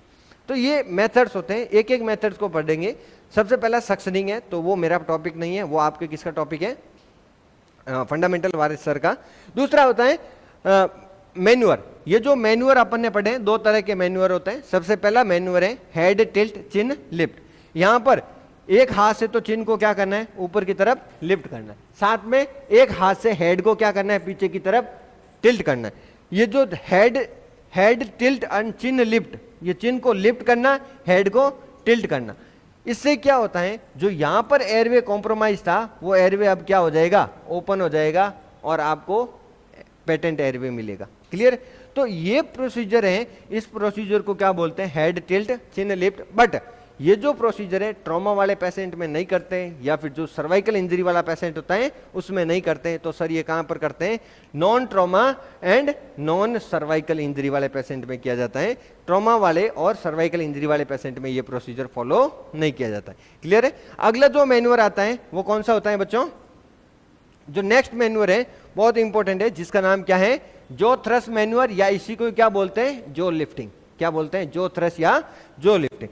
देखो बच्चों, जब भी ये मैन्यूअर करना होता है आपको, तो इस कंडीशन में हम क्या करेंगे, ये जो जॉ को फॉरवर्ड क्या करेंगे, आगे की तरफ पर्टिट्यूज करेंगे। लेकिन जब भी आप फॉरवर्ड पर्टिट्यूज करोगे तो आपका जो ये हेड है, इस हेड को क्या रखना है, एकदम सीधी अलाइनमेंट में रखना है। इसको ना तो एक्सटेंड करना है, ना ही फ्लेक्स करना है, ना ही ज्यादा रोटेशन करना है। तो हेड को क्या करना है, न्यूट्रल पोजीशन में। हेड को न्यूट्रल पोजीशन में आपके हाथों का ये वाले जो सरफेस होती है फॉर आर्म की, इस सरफेस से हेड को पकड़ेंगे, साथ में चिन को क्या करेंगे, जॉ को क्या करेंगे, आगे की तरफ पुश करेंगे। ये जो मैन्यूअर है, इस मैन्यूअर को क्या बोला जाता है, जॉ थ्रस्ट। क्योंकि यहां पर सर्वाइकल इंजरी वाले पेशेंट के अंदर और ट्रॉमा में ये फॉलो किया जाता है, क्योंकि यहां पर हमने क्या किया है, सर्वाइकल स्टेबलाइजेशन। कैसे किया है, अपने इस सर को अपने हाथों के बीच में रखकर पहले मैंने सर्वाइकल स्टेबलाइजेशन किया है, फिर जाके मैंने क्या किया है, जॉ को आगे की तरफ खींचा है, पर्टिट्यूज किया है। तो ये जो मैन्यूअर है, इस मैन्यूअर को क्या बोलते हैं, जो थ्रस्ट मैन्यूअर या जो लिफ्टिंग मैन्यूअर। और किस में यूज कर सकते हैं, ट्रॉमा वाले पेशेंट के अंदर या सर्वाइकल इंजरी वाले पेशेंट में यूज कर सकते हैं। अगली जो चीज आती है वो कौन सी आती है बच्चों, एयरवे, एडजंक्टिव एयरवे। हम डाल सकते हैं एयरवे जब हमें लगा है कि पेशेंट बहुत ज्यादा क्या है, अनकॉन्शियस और बहुत ज्यादा क्या हो रहा है, एयरवे अपन ये मैन्यूअर काफी देर तक नहीं रख सकते, लेकिन उस कंडीशन के अंदर हम क्या यूज कर सकते हैं, कुछ डिवाइस यूज कर सकते हैं जो आपके एयरवे को क्या रखेंगे, पेटेंट रखेंगे।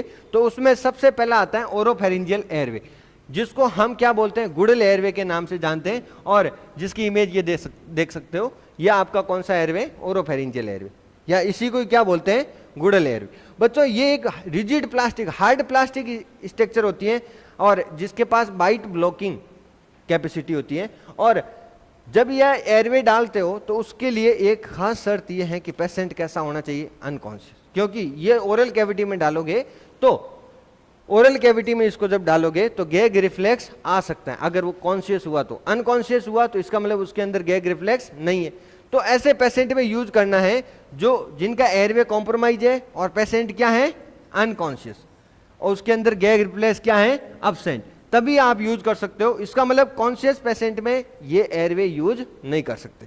दूसरा, इसका जो साइज का मेजरमेंट कहां से करते हैं, कॉर्नर ऑफ माउथ से एंगल ऑफ मैंडिबल, इनके बीच की ये जो साइज होती है, इतनी साइज का आपको क्या डालना है, ओरोफेरिंजियल या गुडल एयरवे।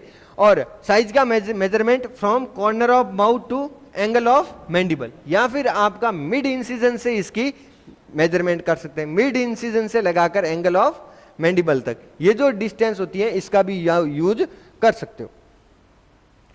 ठीक है, अगली जो चीज आती है इंसर्शन। इंसर्शन कैसे करना है बच्चों, ये वाला पार्ट है, जो आगे का जो पार्ट होता है जिसको बोलते हैं टिप, जो ऊपर की तरफ उठा हुआ रहता है, इसको आपको डालते समय जो प्लेट होती है, हार्ड प्लेट, उसको फेसिंग करते हुए डालना है। आधा डालने के बाद इसको 180 डिग्री क्या करना है, रोटेट करना है। और इसको मत भूलना, 180 डिग्री रोटेट करना कब करते हैं, जब वो आधा क्या हो जाए, इंसर्ट हो जाए। और जब इंसर्ट करते हैं तो जो अप साइड क्या रखना है, ये जो अप साइड है इसको कहां रखना है, डाउन की तरफ, नीचे की तरफ रखना है, नीचे की तरफ। अप साइड को क्या रखना है, डाउन, नीचे की तरफ। और इस तरह से डालने के बाद जैसे ही आधा डल जाता है, फिर क्या करना है, इसको मोड़ना है। क्लियर है, इसको इंसर्शन टेक्निक्स याद रखना। उसके बाद गुडल एयरवे के बाद जो नेक्स्ट एयरवे आता है, नेजोफेरिंजियल एयरवे। देख रहे हो बच्चों, ये जो फेरिंजियल एयरवे है, इस एयरवे को क्या बोलते हैं, नेजोफेरिंजियल एयरवे। और ये एक सॉफ्ट स्ट्रक्चर होती है, सॉफ्ट प्लास्टिक स्ट्रक्चर होती है, फ्लेक्सिबल होता है काफी, क्योंकि अगर मान लीजिए ये हार्ड होता तो आप नेजल कैविटी में डालते तो क्या हो सकता था, एपिस्टेसिस हो सकता था। तो इसको प्रिवेंट करने के लिए इस स्ट्रक्चर को कैसी बनाते हैं, फ्लेक्सिबल और लेस ट्रॉमेटिक बनाते हैं, ताकि क्या नहीं हो, अंदर नेजल कैविटी में ट्रॉमा नहीं हो। और ये किसका बना होता है बच्चों, सिलिकॉन का। और दूसरा तो किस में यूज लेते हैं, जब पेशेंट कॉन्शियस है, गैग रिफ्लेक्स प्रेजेंट है, बट उसका एयरवे क्या हो रहा है, बार बार कंप्रोमाइज हो रहा है, तब हम इसका यूज कर सकते हैं। किसमें यूज करते हैं, ये conscious patient with compromise airway. Airway क्या है, कॉम्प्रोमाइज। कॉन्शियस है तो श्योर है गैग रिफ्लेक्स क्या होगा, प्रेजेंट। फिर गैग रिफ्लेक्स प्रेजेंट है तो फिर ये क्यों यूज करते हैं, गैग रिफ्लेक्स आपको इस सरफेस पे आता है, ठीक है, इस सरफेस पे टच करने पर गैग रिफ्लेक्स आता है, अपर पार्ट पे गैग रिफ्लेक्स इतना नहीं आता है, इसलिए इसका यूज कर सकते हैं। तो सर इसका साइज का मेजरमेंट कैसे करेंगे, टिप ऑफ नोज से ईयर लोब, ये जो टिप ऑफ नोज से लगाकर ईयर लोब के बीच की जो डिस्टेंस होती है, इस डिस्टेंस का ही आपको क्या यूज करना है बच्चों, नेजोफेरिंजियल एयरवे। दूसरा किसमें यूज नहीं करना है, क्योंकि देखो बच्चों ऐसा कोई पर्सन है जिसको बहुत ज्यादा क्या होती है, ब्लीडिंग डिसऑर्डर है किसी प्रकार का, तो उस कंडीशन में यूज नहीं करना है, क्योंकि चांस क्या होता है, जब इंसर्शन के दौरान ब्लीडिंग के चांस होते हैं और आपने ब्लीडिंग डिसऑर्डर वाले पेशेंट में यूज कर लिया तो क्या हो सकता है, एक्सेसिव नेजल ब्लीड हो सकता है, तो उसका उस पर्सन में यूज नहीं करना है।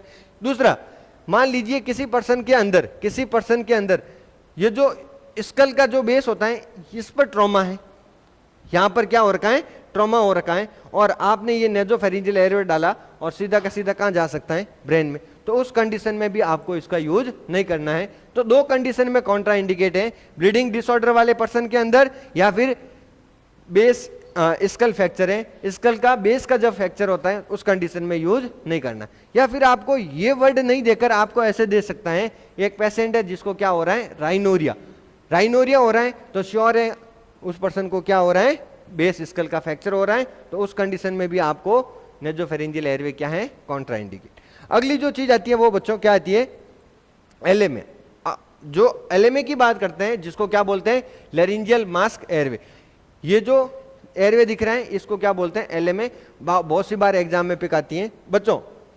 ये एक तरह का आपकी डिवाइस होती है, वो अगर हम बात करें, ये इंट्यूबेशन, जब किसी पर्सन के अंदर बार बार इंट्यूबेशन करने की कोशिश करते हैं और वो क्या हो रहा है, डिफिकल्ट, लेकिन हमें इंट्यूबेट करना ही करना है, तो उस कंडीशन में आप इंट्यूबेशन की बजाय आप क्या यूज कर सकते हो, एलएमए। ये एलएमए आपका एयरवे को ओपन तो करेगा, साथ में एयरवे को ओपन करने के बाद ये क्या प्रोवाइड करता है, यहां से आप क्या दे सकते हो, वेंटिलेशन प्रोवाइड कर सकते हो, एम्बू बैग से वेंटिलेट कर सकते हो, क्या बोलते हैं अपने वेंटिलेटर से इसको क्या कर सकते हैं, वेंटिलेट कर सकते हैं। लेकिन अगर हम बात करें बच्चों एलएमए की, तो एलएमए का ये जो पिक्चर है ये क्लासिकल टाइप ऑफ एलएमए है, इसके अलावा बहुत सारे एलएमए होते हैं। एलएमए को क्या बोलते हैं, आल्सो कॉल्ड क्लासिकल एयरवे, इसको क्या बोला जाता है, क्लासिकल एयरवे, या इसी को क्या बोला जाता है, ब्रेन एयरवे, क्योंकि इसकी डिस्कवरी किसने की थी, आर्चिस ब्रेन ने। किसने की थी, आर्चिस ब्रेन ने, इसलिए क्लासिकल एयरवे बोलो या ब्रेन एयरवे बोलो। ये जो डिवाइस होती है बच्चों, सुप्राग्लोटिक डिवाइस होती है, ऐसी डिवाइस जो, जैसे ये ट्रेकिया की ओपनिंग क्या कहलाती है, ग्लोटिस, इससे जो ऊपर जब कोई डिवाइस लगाते हैं उसको क्या बोलेंगे, सुप्राग्लोटिक डिवाइस। जो डिवाइस इससे नीचे की तरफ लगती है, जैसे आपकी ईटी ट्यूब यहाँ लगती है, तो उसको क्या बोलते हैं, इंफ्राग्लोटिक डिवाइस। तो दो तरह की डिवाइस होती है। तो ये जो एलएमए है वो कैसी डिवाइस है, आपकी सुप्राग्लोटिक डिवाइस। दूसरा, ये कब यूज करते हैं, जब आपका इंट्यूबेशन बहुत डिफिकल्ट हो, आपको सेकंड रास्ता कौन सा है, सेकंड अल्टरनेटिव मेथड्स कौन सा होता है आपका, एलएमए। तो कब यूज करना है, used when incubation is difficult, it is A elective alternative method of intubation. Intubation बहुत डिफिकल्ट हो रहा है तो उस कंडीशन में आपने को करना ही करना है, तो आप क्या करो, एलएमए डाल दो, कुछ मत करो, ठीक है। दूसरा, कहां पर ये एलएमए इंट्रोड्यूस नहीं कर सकते, सबसे इंपॉर्टेंट है, प्रेगनेंसी में आप एलएमए यूज नहीं करना है। दूसरा, किसी को सर्वाइकल स्पाइन इंजरी है तो उसमें भी एलएमए यूज नहीं करना है, या किसी पर्सन को क्या हो रखी है, लेप्रोस्कोपिक सर्जरी, तो इन तीनों के अंदर यूज नहीं करना। PCL, प्रेगनेंसी, सी स्पाइन इंजरी और लेप्रोस्कोपिक सर्जरी, इन तीनों के अंदर आपको क्या यूज नहीं करना है, एलएमए। तो इस एलएमए के एडवांटेज आपसे पूछा जाता है कि एडवांटेज क्या है, एलएमए आप कॉन्शियस पेशेंट में यूज कर सकते हो, कोई दिक्कत नहीं, आप सीधा का सीधा कॉन्शियस हैं तो भी आपको उसको सीडेट करने की जरूरत नहीं होती है, और सीधा का सीधा आप एलए में डालकर आप क्या कर सकते हो, वेंटिलेट कर सकते हो। दूसरा इजी है, आपको इसको इजीली इंसर्ट कर सकते हो, एक पेन की तरह पकड़ना है, सीधा का सीधा हार्ड पैलेट के अलोंग आपको क्या करना है, इंसर्ट करना है। कब तक करना है, जब तक सामने कोई रेजिस्टेंस नहीं आए। जैसे ही रेजिस्टेंस आ गया, इसका मतलब आपका एलएमए ग्लोटिस के ऊपर क्या हो गया है, सेट हो गया। क्लियर है। दूसरा, इसके जो एडवांटेज की बात करें, इसमें आपको लेरिंजोस्कोपी करने की नीड नहीं पड़ेगी, लेरिंजोस्कोप डालकर ऐसे ग्लोटिस को या ट्रेकिया को देखने की नीड नहीं पड़ती है। दूसरा, यहां पर मसल रिलैक्सेंट की भी नीड नहीं होती है। दूसरा, तीसरा, अगर यहां गैग रिफ्लेक्स है तो कोई दिक्कत नहीं, होने दो गैग रिफ्लेक्स, इससे हमें कोई फर्क नहीं पड़ेगा। बहुत इजी है यूज करना, ये तो इसके एडवांटेज है। डिसएडवांटेज की बात करें तो बच्चों ये जरूर ये ट्रेकिया के ऊपर ये ग्लोटिस को कवर करता है, बट ये कंप्लीट कवर नहीं करता। तो क्या रिस्क होती है, ये जिसको लगा होता है ना, उसमें एस्पिरेशन की रिस्क होती है, बहुत ज्यादा रिस्क होती है। इसलिए सबसे जो मोस्ट डिसएडवांटेज इसका क्या है, हाई रिस्क ऑफ एस्पिरेशन।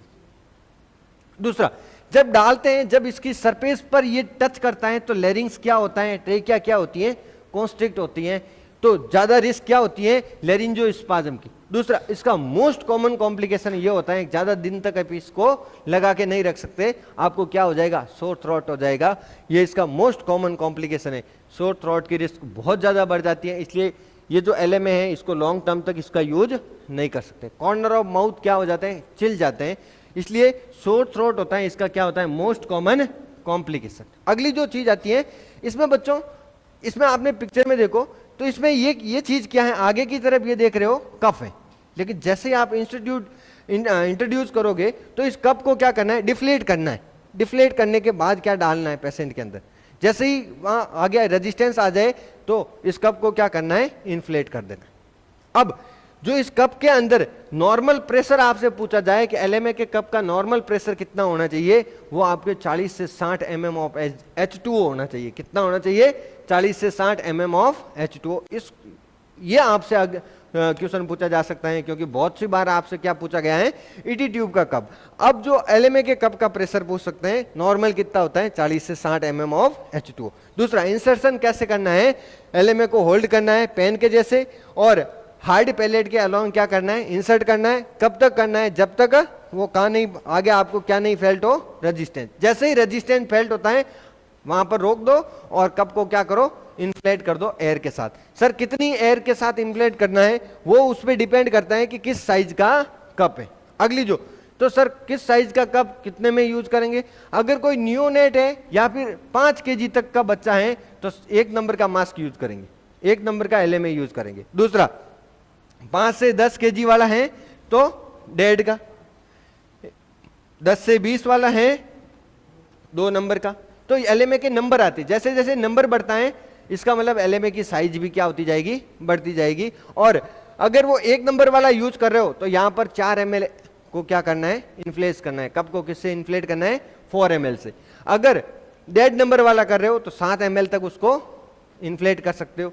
अगर वो 2 ml वाला है तो 10 ml तक। तो इस तरह से 20 से 30 वाला केजी वाला है तो 2.5, और उसमें एयर कितनी डाल सकते हैं अपन, 14 ml तक। और अगर वो पर्सन 30 से 50 किलो का है तो 20 ml एयर डालेंगे, और कितने नंबर का, 3 नंबर का। तो सबसे बड़ा कौन सा होता है, 6 नंबर का। और जो एडल्ट के अंदर हम काम में लेते हैं वो कौन सा होता है, मेनली कौन सा, 5 नंबर का काम में लेते हैं, और सबसे बड़ा एलएमए होता है वो 6 और 7 नंबर तक की आते हैं। ठीक है, क्लियर है। अगली जो चीज आती है साइज, साइज का मेजरमेंट तो मैंने आपको बता दिया है। उसकी बात आती है, देखो बच्चों वो सारे के सारे एयरवे के कौन से एडजेक्टिव मेथड थे। अब एयरवे के लिए, एयरवे मैनेजमेंट के लिए जो डेफिनेटिव मेथड्स होते हैं उनमें कौन आता है, सबसे पहले एंडोट्रेकियल इंट्यूबेशन। आप इंट्यूबेट कीजिए, एंडोट्रेकियल इंट्यूबेशन के बाद और डेफिनेटिव मेथड के अंदर क्या आता है आपका, ट्रेकियोस्टोमी। अरे भाई समझ में, ये दोनों के दोनों क्या है, आपके डेफिनेटिव मेथड्स होते हैं एयरवे को ओपन करने के या एयरवे को सिक्योर करने की। सबसे पहले बात करें एंडोट्रेकियल इंट्यूबेशन। एंडोट्रेकियल इंट्यूबेशन का मतलब क्या है, ईटी ट्यूब को आपकी ट्रेकिया में डालना। अगर वो ईटी ट्यूब आप ट्रेकिया में डालते हो तो ये प्रोसेस क्या कहलाता है, एंडोट्रेकियल इंट्यूबेशन। अब वो अगर आप ओरल कैविटी के थ्रू डालोगे तब हम उसको क्या बोलेंगे, ओरल इंट्यूबेशन। अगर नेजल कैविटी के थ्रू डालोगे तो हम क्या बोलेंगे, नेजल इंट्यूबेशन। तो जब ओरल इंट्यूबेशन में जो ज्यादातर आपने देखा होगा यूज लिया जाता है, ओरल इंट्यूबेशन होता है। नेजल इंट्यूबेशन, जब ओरल इंट्यूबेशन पॉसिबल नहीं होता है, माउथ की ओपनिंग प्रॉपर नहीं होती है, पूरा माउथ नहीं खुल पाता है, तो उस कंडीशन में हम क्या करते हैं, वीडियो असिस्ट, वीडियो लैरिंजियोस्कोप की मदद से नेजल इंट्यूबेशन कर सकते हैं। तो दो तरह के इंट्यूबेशन हो रहे हैं। जब भी आप इंट्यूबेशन करते हो तो उसके अंदर पोजीशन, नॉर्मली किसकी बात कर रहा हूं, ओरल, ओरल की। नेजल इंट्यूबेशन में भी वही पोजीशन देते हैं वैसे, और ओरल इंट्यूबेशन में भी वही पोजीशन देते हैं। जो पोजीशन दी जाती है उसका नाम होता है स्निपिंग ऑफ मॉर्निंग पोजीशन। क्या बोला जाता है, स्निपिंग ऑफ मॉर्निंग पोजीशन। इसका मतलब अब जो पोजीशन देंगे इसमें हेड को स्लाइटली क्या करना है, एक्सटेंड करना है। तो सर आपने मना किया ना ट्रॉमा वाले पेशेंट में हेड को एक्सटेंड नहीं करना है। मैंने क्या बोला, स्लाइटली एक्सटेंड करना है, कंप्लीट एक्सटेंड नहीं करना है, स्लाइटली एक्सटेंड करना है। ऐसे एक्सटेंड करना है जैसे पानी पीने के बाद जो डियर्स होता है वो थोड़ी सी गर्दन को ऊपर उठाता ना, इसी तरह की पोजीशन। इसलिए इसको क्या बोलते हैं, drinking of beer point. Beer point समझते हो, या फिर बार्किंग डॉग पोजीशन। कौन सी पोजीशन, बार्किंग डॉग पोजीशन। इसी कोई नाम है ये, स्निपिंग मॉर्निंग पोजीशन बोलो, या ड्रिंकिंग पॉइंट बियर पोजीशन बोलो, या फिर barking position, barking dog position, ये तीनों के तीनों। लेकिन ऑप्शन में आता है रोज पोजीशन, ये सेकंड चॉइस होता है, ये आपका क्या होता है, सेकंड चॉइस होता है। तो फर्स्ट चॉइस क्या रहेगा बच्चों, स्निपिंग ऑफ मॉर्निंग पोजीशन। कौन सी position, sniffing of morning position. Sniffing of morning position को क्या बोलते हैं, ड्रिंकिंग बियर पॉइंट पोजीशन या barking dog position. Second choice क्या होता है इंट्यूबेशन के अंदर, रोज पोजीशन। रोज पोजीशन मैंने आपको बताया था। इस कंडीशन में कहाँ यूज है, टॉन्सिलेक्टोमी है, ये लैरिंजियोस्कोपी है, या आपका इंट्यूबेशन है। इंट्यूबेशन की सेकंड चॉइस होती है वो कौन सी होती है, रोज पोजीशन। फर्स्ट चॉइस क्या रहेगी, स्निपिंग पोजीशन।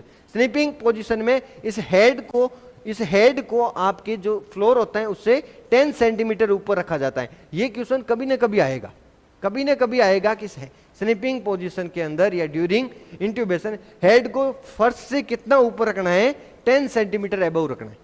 और इसके लिए यहाँ आपको क्या डालना पड़ेगा, एक कॉटन रोल डालना पड़ेगा, ताकि नेक क्या हो आपकी, स्लाइटली एक्सटेंड हो। अगली जो चीज आती है, इंट्यूबेशन के दो टाइप होते हैं। कौन कौन सा, ओरल इंट्यूबेशन और नेजल इंट्यूबेशन। ओरल इंट्यूबेशन की बात करें, अगर ईटी ट्यूब आपको ओरल कैविटी के थ्रू आप ट्रेकिया में डाले हो तो ओरल इंट्यूबेशन कहते हैं, जो कि ज्यादातर यूज यही होता है। अगली जो चीज आती है, सर ये कब नहीं कर सकते ओरल इंट्यूबेशन, मान लीजिए किसी पर्सन का माउथ प्रॉपर्ली ओपन नहीं हो रहा है, तब हम ओरल इंट्यूबेशन नहीं कर सकते। या फिर किसी पर्सन के बहुत ज्यादा क्या हो रही है, फेशियल इंजरी, तब आप ओरल इंट्यूबेशन नहीं कर सकते। सर फेशियल इंजरी हो रही है तो नेजल इंट्यूबेशन कर सकते हैं, नहीं, उस समय भी नेजल इंट्यूबेशन भी नहीं होता है। तीसरा, किसी पर्सन के अंदर मल्टीपल फेशियल फ्रैक्चर है या फेशियल इंजरी है, तो उस कंडीशन में भी आप ओरल इंट्यूबेशन नहीं कर सकते। तो उस कंडीशन में आप क्या कर सकते हो, अगर नेजल इंट्यूबेशन पॉसिबल है तो वो करो, अदरवाइज आपको क्या करनी पड़ेगी, ट्रेकियोस्टोमी, क्योंकि लास्ट मेथड क्या बचता है अपना, ट्रेकियोस्टोमी। दूसरा, नेजल इंट्यूबेशन, मैंने आपको बताया नेजल इंट्यूबेशन कब नहीं कर सकते, जब किसी पर्सन को CSF राइनोरिया हो रहा है। इसका मतलब उस पर्सन के अंदर स्कल बोन का जो बेस है उसके अंदर क्या है, फ्रैक्चर है। तो उस कंडीशन में ना तो आप नेजल इंट्यूबेशन कर सकते हो, ना ही आप क्या कर सकते हो, नेजो ट्रेकियल ट्यूब डाल सकते हो। आपको नेजोफेरिंजियल ट्यूब भी नहीं डाल सकते, और न ही आप क्या कर सकते हो, नेजो ट्रेकियल इंट्यूबेशन। तो ये सारे के सारे क्या हैं, टाइप ऑफ इंट्यूबेशन। पहला आता है सबसे इंपॉर्टेंट, इंट्यूबेशन कब करेंगे सर, कौन से ऐसे साइन मिलेंगे तो हम इंट्यूबेशन करेंगे। तो इंट्यूबेशन करने के जो साइन होते हैं उनको क्या बोलते हैं, इंडिकेशन ऑफ इंट्यूबेशन। कब करना है, जब पेशेंट को कंप्लीटली, अगर किसी पर्सन को एपनिया है और पल्स आ रही है, ठीक है, तब आपने को क्या करना होता है, इंट्यूबेशन करना होता है। ये एक क्या होता है, इंडिकेशन। दूसरा, किसी पर्सन का SpO2 लेवल 85 से क्या हो रहा है, नीचे गिर रहा है, इससे नीचे आ रहा है SpO2 लेवल, उस पर्सन को क्या करो, आप इंट्यूबेट करेंगे। तीसरा बात करें, किसी पर्सन का GCS 8 से कम आ रहा है, इसका मतलब पेशेंट क्या हो रहा है, धीरे धीरे अनकॉन्शियस हो रहा है, तो उस कंडीशन में इंट्यूबेशन करेंगे। या फिर इंपेंडिंग एयरवे कॉम्प्रोमाइज, इसका मतलब कोई पेशेंट है जिसका अभी तो एयरवे क्या है, ठीक है, पेटेंट है, लेकिन आपको पता है कि ये जैसे जैसे टाइम ड्यूरेशन के साथ इसका एयरवे धीरे धीरे क्या होता जाएगा, कंप्रोमाइज, और पेशेंट कैसा होता जाएगा, अनकॉन्शियस, GCS घटता जाएगा, SpO2 कम होता जाएगा, या आपने पहले से अंदाज लगाया कि ऐसा होगा, तो उस कंडीशन में भी आपको क्या करना है, इंट्यूबेशन। ऐसा नहीं है कि आप वेट करोगे कि पेशेंट को ऐसा होगा तब जाके हम इंट्यूबेट करेंगे, नहीं, ऐसा हो रहा है या फिर होगा तब भी आप क्या कर सकते हो, इंट्यूबेशन। तो यहां पर इंट्यूबेशन का 4 इंडिकेशन है। पहला इंडिकेशन, अगर कोई पेशेंट एपनिया में है, बिल्कुल ब्रीथिंग नहीं ले रहा है, तो इंट्यूबेट करेंगे। जीसीएस 8 से कम है तो करेंगे, SpO2 85 से कम है तो करेंगे, या इंपेंडिंग एयरवे क्या हो रहा है, धीरे धीरे एयरवे कॉम्प्रोमाइज हो रहा है तब करेंगे। ये जो 4 इंपॉर्टेंट जो आपके इंडिकेशन है कब इंट्यूबेट करना है, इनको माइंड में हमेशा रखना है, क्वेश्चन इसी से आता है। दूसरा, इंट्यूबेशन करते हैं तो क्या क्या डिवाइस की जरूरत होती है। सबसे पहले आपको बेड साइड क्या होना चाहिए, एम्बू। दूसरा, लेरिंजोस्कोप होना चाहिए। तीसरा, ईटी ट्यूब्स होनी चाहिए। चौथा, बुज्जी होनी चाहिए। पांचवा, आपके पास O2 आउटलेट होना चाहिए। कुछ चीजें आपको इंट्यूबेशन करते हो तब आपको पास में होनी चाहिए। साथ में आपको मेडिकेशन होनी चाहिए, मसल रिलैक्सेंट वाली मेडिकेशन होनी चाहिए, और एडीआर, एट्रोपिन, ये सारी चीजें होनी चाहिए। तो कौन कौन सी स्पेशल चीजें हैं वो आपके ड्यूरिंग इंट्यूबेशन में आपके पास होनी चाहिए। उसमें सबसे इंपॉर्टेंट है कौन, एम्बू। ये तो होना ही होना चाहिए। इसको क्या बोलते हैं, एम्बू का मतलब क्या, आर्टिफिशियल मैनुअल ब्रीथिंग यूनिट, या इसको क्या बोलते हैं, जब इस एम्बू से अपन क्या करते हैं, वेंटिलेशन करते हैं, उसको क्या बोलते हैं, बैग एंड मास्क वेंटिलेशन। बात करते हैं एम्बू की। तो बच्चों, एम्बू डिफरेंट टाइप के एम्बू होते हैं। एडल्ट का एम्बू अलग होता है, चाइल्ड का अलग होता है, इन्फेंट का अलग होता है, और नियोनेट होता है, उनका अलग होता है। इन्फेंट और नियोनेट का अलग होता है। तो डिफरेंट टाइप के एम्बू होते हैं, इनकी साइज होती है। और एम्बू की अगर पार्ट की बात करें तो सबसे आगे वाला पार्ट होता है, ये इसका क्या होता है, मास्क। इसकी भी साइज होती है, 1 नंबर, 2 नंबर, 3 नंबर, 4 नंबर। जैसे जैसे अगर नंबर बढ़ते जाते हैं मास्क की साइज भी क्या होती जाती है, इंक्रीज होती जाती है। ठीक है। दूसरा, तीसरी जो चीज है कि जो एम्बू अगर बात करूं, एडल्ट का एम्बू थोड़ा बड़ा होगा। इसके अंदर ये जो सेल्फ इन्फ्लेटिंग बैग है, इसका वॉल्यूम क्या होगा, एडल्ट वाले में ज्यादा, और उस पर्सन एडल्ट वाले के अंदर, उसके अंदर लगभग आपकी 1.2 से 1.6 लीटर एयर आ सकती है। इसका मतलब लगभग 1200 से 1600 ml एयर इसके अंदर रहती है।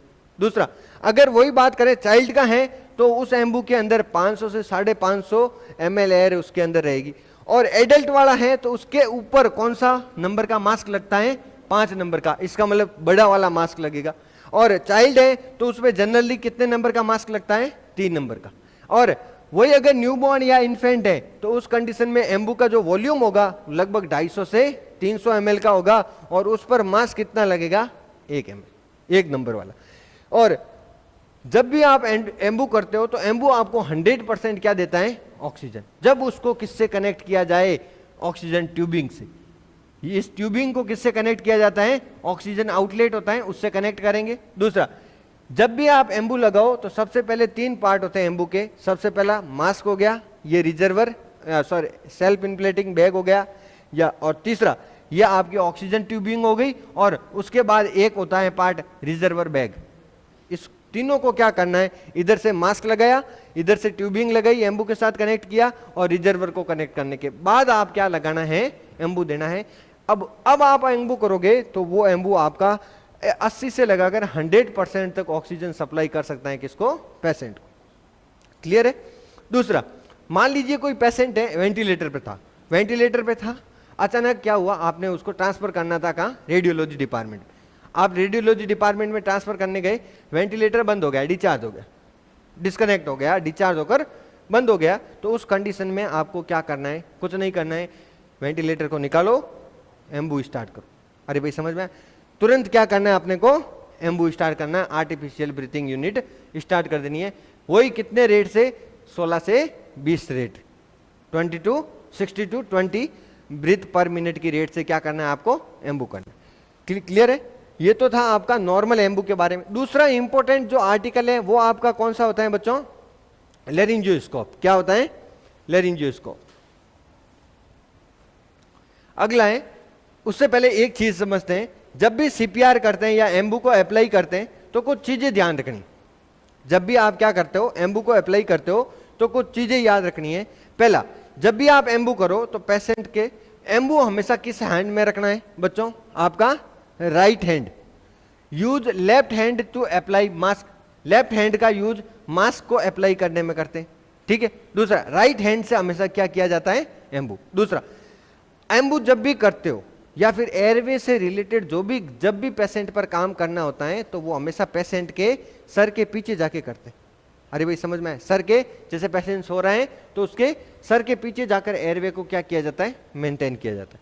तो जब भी आपको एम्बू करना है या आपको ईटी ट्यूब डालनी है या लेरिंजोस्कोपी करनी है तो हमेशा किस एंड पर जाना है, पेशेंट के हेड एंड से किया जाता है। अब एम्बू करना है पेशेंट को तो सबसे पहले एम्बू बैग को राइट हैंड में पकड़ना है और मास्क को कहाँ रखना है, उसके प्रॉपर नोज कैविटी उसके अंदर आनी चाहिए, नोजल कैविटी और माउथ ये प्रॉपरली आपका इस फेस, चिन्ह आपकी यहाँ होनी चाहिए।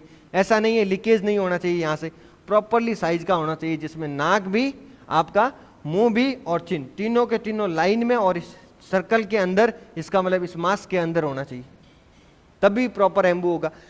इधर रखने के बाद और प्रॉपरली साइड वाली जो पार्ट है, जो चिन्ह आपके चिक है, इसको भी प्रॉपरली क्या करना है, सील करना है। अब जो प्रॉपरली इस चिक वाले पार्ट को सील करने के लिए लेफ्ट हैंड का थंब एंड इंडेक्स फिंगर को सी शेप का बनाना है। देख सकते हो इसने क्या किया है, थंब एंड इंडेक्स फिंगर को सी शेप का बनाकर ये इस मास्क को क्या किया है, इसने सील किया है, पूरे के पूरे ओरल कैविटी पर नेजल कैविटी को कवर किया है, सील किया है। तो ये जो थंब एंड इंडेक्स फिंगर है ये सी शेप बनाती है टू सील, क्यों, to seal the mask, mask को सील किया है कहां पर, फेस पर।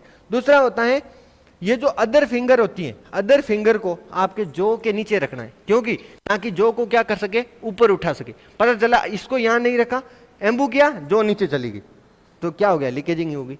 इसलिए जो को स्टेबलाइज, इस जो को स्टेबलाइज करने के लिए अदर फिंगर आपकी जो के नीचे कैसा शेप बनाएगी, ई शेप बनाएगी। क्या बनाएगी, ई। ये जो 3 फिंगर है बची हुई वो आपके जो के नीचे क्या बनाएगी, ई, ताकि जो को क्या कर सके, स्टेबल कर सके, ऊपर उठा के रख सके, ताकि क्या हो, एम्बू करते समय एयर लीकेज नहीं हो, लीकेज नहीं हो। उसके लिए सी भी इंपॉर्टेंट है और ई भी इंपॉर्टेंट है। अगली जो चीज आती है, मैंने ये बता दिया है, the person should be stand at the head end of patient during Anbu procedure. चाहे एम्बू करना है तो भी आपको हेड एंड पर करना है, लेरिंजोस्कोपी करनी है तो भी हेड एंड पर, या ईटी ट्यूब डालना है, इंट्यूबेशन करना है तो भी पेशेंट के किस एंड से किया जाता है, हेड एंड से। दूसरा इसमें मैंने बताया his and her thumb and index finger make C, C बनाते हैं to seal the mask, mask को सील करने के लिए क्या बनाते हैं, सी। और अदर जो ई फिंगर है, अदर फिंगर क्या बनाएगी, ई, कहां पर, below the mandible to stable it, to stable it, इसको स्टेबल करने के लिए अपन ई बनाते हैं। अरे भाई समझ में। अगली जो चीज आती है, जो टीम लीडर होता है, जो सीपीआर को या फिर कोई भी प्रोसीजर, ये इंट्यूबेशन हो, चाहे आपके वेंटिलेटर कनेक्ट करना हो, चाहे सीपीआर करना हो, जो टीम लीडर होता है वो हमेशा कहाँ रहेगा, पेशेंट के फुट एंड पर। ये जो पेशेंट का फुट एंड होता है, इस जगह पर कौन रहेगा, टीम लीडर।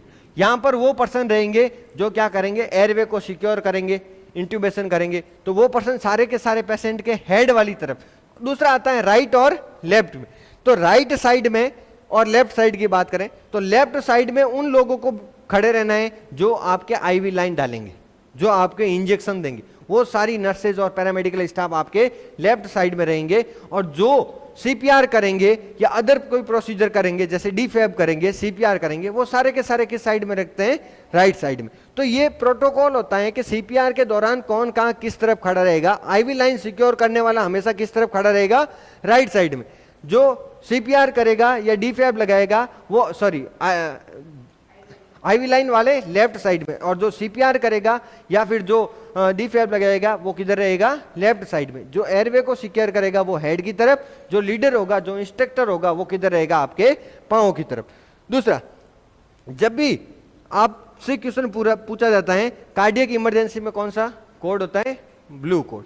अरे भाई समझ में आया, ब्लू किसको इंडिकेट करता है, कार्डियक इमरजेंसी को। तो बच्चों यहां पर एम्बू में ये सारी की सारी चीजें हैं, वो बहुत इंपॉर्टेंट है। अगला जो चीज आता है बच्चों, एम्बू के बाद इंपॉर्टेंट आर्टिकल है आपके इंट्यूबेशन में कौन सा, लेरिंजोस्कोप। बच्चों लेरिंजोस्कोप हॉस्पिटल में आपने देखा होगा, एक मेटेलिक आइटम्स होता है, बहुत सारे टाइप होते हैं, और ये टाइप इसकी ब्लेड के बेसिस पर, इस ब्लेड के जो शेप होता है ना, इसके बेसिस पर। ये हैंडल सबका लगभग क्या होता है, कॉमन होता है। ये पार्ट हैंडल कहलाता है, ये पार्ट क्या कहलाता है, इनकी ब्लेड कहते हैं। तो ब्लेड के अकॉर्डिंग ज्यादातर मेनली कॉमनली दो लेरिंजोस्कोप काम में लेते हैं, एक कर्व ब्लेड वाला, दूसरा स्ट्रेट ब्लेड वाला। तो जो कर्व ब्लेड वाला होता है उसको क्या बोला जाता है, मैकेंटोस, और जो स्ट्रेट ब्लेड वाला होता है उसको क्या बोला जाता है, मिलर। और जो मैकेंटोस है बच्चों, मैकेंटोस लेरिंजोस्कोप है, ये ज्यादातर यूज लिया जाता है, मैक्सिमम आप हॉस्पिटल में यही देखने को मिलेगा, और ज्यादातर ये किसके लिए यूज होता है, एडल्ट के लिए। और इसके अंदर किस प्रकार की ब्लेड होगी है, कर्व टाइप की ब्लेड होती है। अगली जो चीज आती है मिलर। मिलर बच्चों ज्यादातर बच्चों के अंदर काम में लिया जाता है, छोटे बच्चों में काम में लेते हैं, और यहां पर जो ब्लेड होगी वो कैसी होगी, स्ट्रेट, बट उसका जो टिप है ये वाला, ये जो टिप है थोड़ा सा क्या होता है, कर्व्ड होता है, थोड़ा सा स्लाइटली क्या ले आगे से क्या रहता है, कर्व। तो ये मेनली दो काम में लिया जाता है। मोटा मोटा बात करें तो मैकेंटोस आपका एडल्ट में काम में लेंगे, और अगर हम बात करें बच्चों में काम में क्या लेंगे, Miller, child and infant. Infant में कौन सा काम में लेते हैं, आपका मिलर। दूसरा, अब जैसे इन ब्लेड की साइज भी होती है, जितना छोटी साइज की ब्लेड होगी उतना ही नंबर क्या होगा, कम। इसका मतलब एक आती है 0 नंबर की, इसका मतलब बहुत छोटी ब्लेड, 0 नंबर की, 1 नंबर की, 2 नंबर की, 3 नंबर, जैसे जैसे नंबर बढ़ते हैं उस ब्लेड की क्या बढ़ती है, साइज। और ऐसा नहीं है कि हमेशा मिलर हमेशा बच्चों के लिए काम मिलेंगे, नहीं, बड़ी ब्लेड वाला मिलर है तो वो एडल्ट में काम में आ सकता है, ठीक है, बट छोटी ब्लेड वाला मैकेंटोस चाइल्ड में काम आ सकता है। ऐसा कुछ जरूरी नहीं है कि ये हमेशा एडल्ट में लेंगे, ये हमेशा चाइल्ड में लेंगे, लेकिन मोटा मोटा तौर पर देखें तो ज्यादातर स्ट्रेट ब्लेड वाले या मिलर वो किस में ज्यादातर काम में लेते हैं, बच्चों में, और कर्व वाला काम में लेते ज्यादातर एडल्ट में। इसके अलावा बहुत सारे क्या होते हैं, लेरिंजोस्कोप की ब्लेडें होती हैं, उसमें कुछ और आगे बात करेंगे, लेकिन ब्लेड की बात करें तो प्रीटर्म में कोई नियोनेट है, इन्फेंट है, टोडलर है, 2 से 3 साल तक के बच्चा होता है, उसमें ज्यादातर क्या काम में लो, मिलर। लेकिन चाइल्ड की बात करें जो 2.5 साल से 14 साल तक, आप मिलर भी काम में ले सकते हो और मैकेंटोस, दोनों में से कोई भी काम में ले लो, कोई दिक्कत नहीं, बस जो ब्लेड की साइज है वो प्रॉपर होनी चाहिए। अरे भाई समझ में। अगली जो चीज आती है एडल्ट, एडल्ट में ज्यादातर कौन सी यूज लेते हैं, मैकेंटोस। और लेकिन अगर कोई शॉर्ट नेक वाला एडल्ट है तो उस कंडीशन में आप क्या काम में ले सकते हो, मिलर। शॉर्ट नेक वाला पर्सन है, एडल्ट पर्सन है, तब आप मिलर काम में ले सकते हो। इसलिए प्रॉपरली अगर हम ऐसा नहीं बोल सकते कि मिलर हमेशा और हमेशा बच्चों में काम में लेते हैं, नहीं, मिलर का यूज कभी कभी एडल्ट में भी होता है। कौन से एडल्ट में, शॉर्ट नेक वाले एडल्ट। अगली, जब भी आप लेरिंजोस्कोपी करोगे, कब करेंगे, जब इंट्यूबेशन करना हो, तो इसका मतलब इंट्यूबेशन में वही पोजीशन जो आपके लेरिंजोस्कोपी में पोजीशन होगी। जो इंट्यूबेशन में क्या पोजीशन होगी, मॉर्निंग स्लीपिंग पोजीशन। और यहां पर आप देखो इस इमेज के अंदर, यहां पर हेड को कितना ऊपर रखा है, 10 सेंटीमीटर, इस सरफेस से कितना सेंटीमीटर ऊपर रखा है, 10 सेंटीमीटर। इसमें हेड को प्रॉपरली एक्सटेंड, कंप्लीट एक्सटेंड नहीं किया, जबकि हेड को क्या किया, थोड़ा सा स्लाइटली क्या किया है, एक्सटेंड किया। और स्लाइटली एक्सटेंड करने के लिए आपको हेड के नीचे क्या रखना पड़ेगा, रोल रखना पड़ेगा, या फिर NS की बोतल रख सकते हैं। अरे भाई समझ में। अगली जो चीज आती है वो अदर टाइप के, बहुत सारे टाइप के क्या होते हैं लेरिंजोस्कोप, उसमें से अगर इनकी ब्लेड की बात करें तो ये वेरियस टाइप ऑफ ब्लेड होती है, जिसमें मैकेंटोस कर्व वाली, मिलर स्ट्रेट वाली। उसके बाद एक आती है विस्कॉन्सिन। विस्कॉन्सिन की बात करें, ये मिलर के जैसी होती है, बट यहां पर जो डिफरेंस कहां पर होता है, इस प्लेट के अंदर, ये प्लेट आगे की तरफ और मुड़ी हुई, काफी मुड़ी हुई रहती है। दूसरा एक आती है एक्सपोर्ट। एक्सपोर्ट में ये जो बल्ब होता है, इन सब में बल्ब कहां है, आगे की तरफ। जो एक्सपोर्ट है, एक्सपोर्ट यूनिवर्सिटी जो पूरी दुनिया के अंदर यूनिवर्सिटी से जरूर आगे है, बट यहां पर एक्सपोर्ट यूनिवर्सिटी मतलब बल्ब पीछे होगा, याद रखने का तरीका, ठीक है। तो एक्सपोर्ट और विस्कोसिन, ये सारी की सारी क्या है आपकी वेरियस टाइप ऑफ ब्लेड। लेकिन वेरियस टाइप ऑफ लेरिंजोस्कोप भी आते हैं। एक लेरिंजोस्कोप इस तरह का होता है, जिसमें ये जो स्कोप होता है, कैमरा होता है इसके आगे, और ये बाकी वाला जो है ये फाइब्रो ऑप्टिक वायर होता है। तो ये जो लेरिंजोस्कोप है इसको क्या बोलते हैं, फाइब्रो ऑप्टिक लेरिंजोस्कोप। और ये कब यूज करते हैं, जब पेशेंट एकदम से क्या है, अवॉक है, ठीक है, बहुत कॉन्शियस है, अब उसको क्या करना है, इंट्यूबेशन करना है। तो उस कंडीशन में हम क्या करेंगे, फाइब्रो ऑप्टिक लेरिंजियोस्कोप काम मिलेंगे। या फिर also use in nasotracheal intubation. Nasotracheal intubation करना है तब भी आपको कौन सा लेरिंजियोस्कोप काम में लेना है, फाइब्रो ऑप्टिक लेरिंजियोस्कोप। इसके अलावा ये जो लेरिंजियोस्कोप है जो स्पेशल टाइप का है, वीडियो दिखता है, इसलिए इसका नाम क्या हो गया, वीडियो लेरिंजियोस्कोप, या जिसको क्या बोलते हैं, सी मैक। क्या बोला जाता है इसको बच्चों, सी मैक बोला जाता है, या वीडियो लेरिंजियोस्कोप। यहाँ पर लेरिंजियोस्कोपी के साथ साथ आप अंदर वाली स्ट्रक्चर और लेरिंग्स को भी पता कर सकते हो, ग्लोटिस को देख सकते हो, इसलिए इसको क्या बोलते हैं, वीडियो लेरिंजियोस्कोप। उसके बाद ये दो ब्लेड के बारे में मैंने बता दिया, लेकिन एक ब्लेड बताइए, ये जो स्पेशल टाइप ऑफ ब्लेड है जिसका जो टिप होता है ना, इस टिप को यहाँ पर एक हैंडल के आगे क्या होता है, ब्लेड, उसको आप ऐसे दबाओगे तो टिप भी ऐसे ऐसे मूव करती है, मूवमेंट करती है। तो इस प्रकार का जब लेरिंजियोस्कोप आप कहीं देखते हो, इसको यहाँ पर एक और प्लेट होती है, इसको दबाओ, हैंडल के साथ इसको दबाओ तो ये टिप होती है, ये मूव करती है, मूवमेंट करती है। तो इस प्रकार के लेरिंजियोस्कोप को क्या बोलते हैं, मैक। क्या बोला जाता है, मैकॉय लेरिंजियोस्कोप या मैकॉय ब्लेड। कौन सी ब्लेड बोलते हैं इसको, मैकॉय ब्लेड या मैकॉय लेरिंजियोस्कोप। यहाँ पर ये देखो टिप ये पीछे की तरफ है, आगे की तरफ नहीं है, पीछे की तरफ। इस टिप को दबाओ तो ये क्या करेगी, ये जो इधर वाली जो इस प्लेट को दबाओ, ये आगे वाली टिप क्या करेगी, फ्लेक्स एंड एक्सटेंड। तो इस प्रकार का जब लेरिंजियोस्कोप की ब्लेड होती है उसको क्या बोलते हैं, मैकॉय। यहाँ पर क्या होगा, मूवेबल टिप होती है, इसके जो ब्लेड के आगे वाली टिप होती है वो कैसी होती है, मूवमेंट करती है। तो ये वेरियस टाइप ऑफ क्या हो गया बच्चों, लेरिंजियोस्कोप। इसके अलावा हम बात करें लेरिंजियोस्कोप के बाद अगला जो इंपॉर्टेंट आइटम्स कौन सा होता है। हाँ, लेरिंजियोस्कोपी करते समय क्या क्या ध्यान रखना है और लेरिंजियोस्कोपी कैसे करते हैं। देखो, जिस तरह से एम्बू को किससे में रखा था, राइट हैंड में, तो लेरिंजियोस्कोपी करते समय लेफ्ट हैंड में रखना है, किसको, लेरिंजियोस्कोप को। लेकिन लेरिंजियोस्कोपी करने से पहले जब लेरिंजियोस्कोप को प्रिपेयर करते हैं तो उसमें सबसे पहले चीज क्या देखनी है, बल्ब प्रॉपर्ली जल रहा है या नहीं। दूसरा, बल्ब कहीं लूज तो नहीं है, क्योंकि लूज हुआ आपने क्या किया, लेरिंजियोस्कोपी, पता चला बल्ब कहां चला गया, ट्रेकिया में। तो बल्ब को चेक करना है कहीं लूज तो नहीं है। दूसरा, लाइट जल रही है या नहीं जल रही, बल्ब को चेक करना है। दूसरा, लेरिंजियोस्कोप को किस हैंड में रखना है, लेफ्ट हैंड में, ऐसे। और ब्लेड कैसे रहेगी आपकी, नीचे की तरफ, और हैंडल को इस तरह से पकड़ना है, ब्लेड आपकी नीचे की तरफ रहेगी। दूसरा, अब जो राइट हैंड है इसका यूज क्या करना है, ओरल कैविटी को ओपन करने में।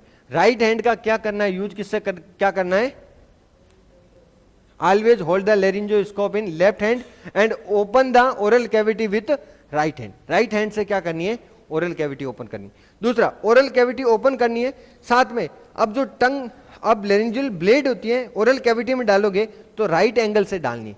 कौन से एंगल के, पेशेंट के राइट कॉर्नर, माउथ के राइट कॉर्नर से डालनी है। और डालनी है साथ में क्या करना है, टंग को साइड करना है, टंग को साइड करते हुए अंदर डालनी है ब्लेड को।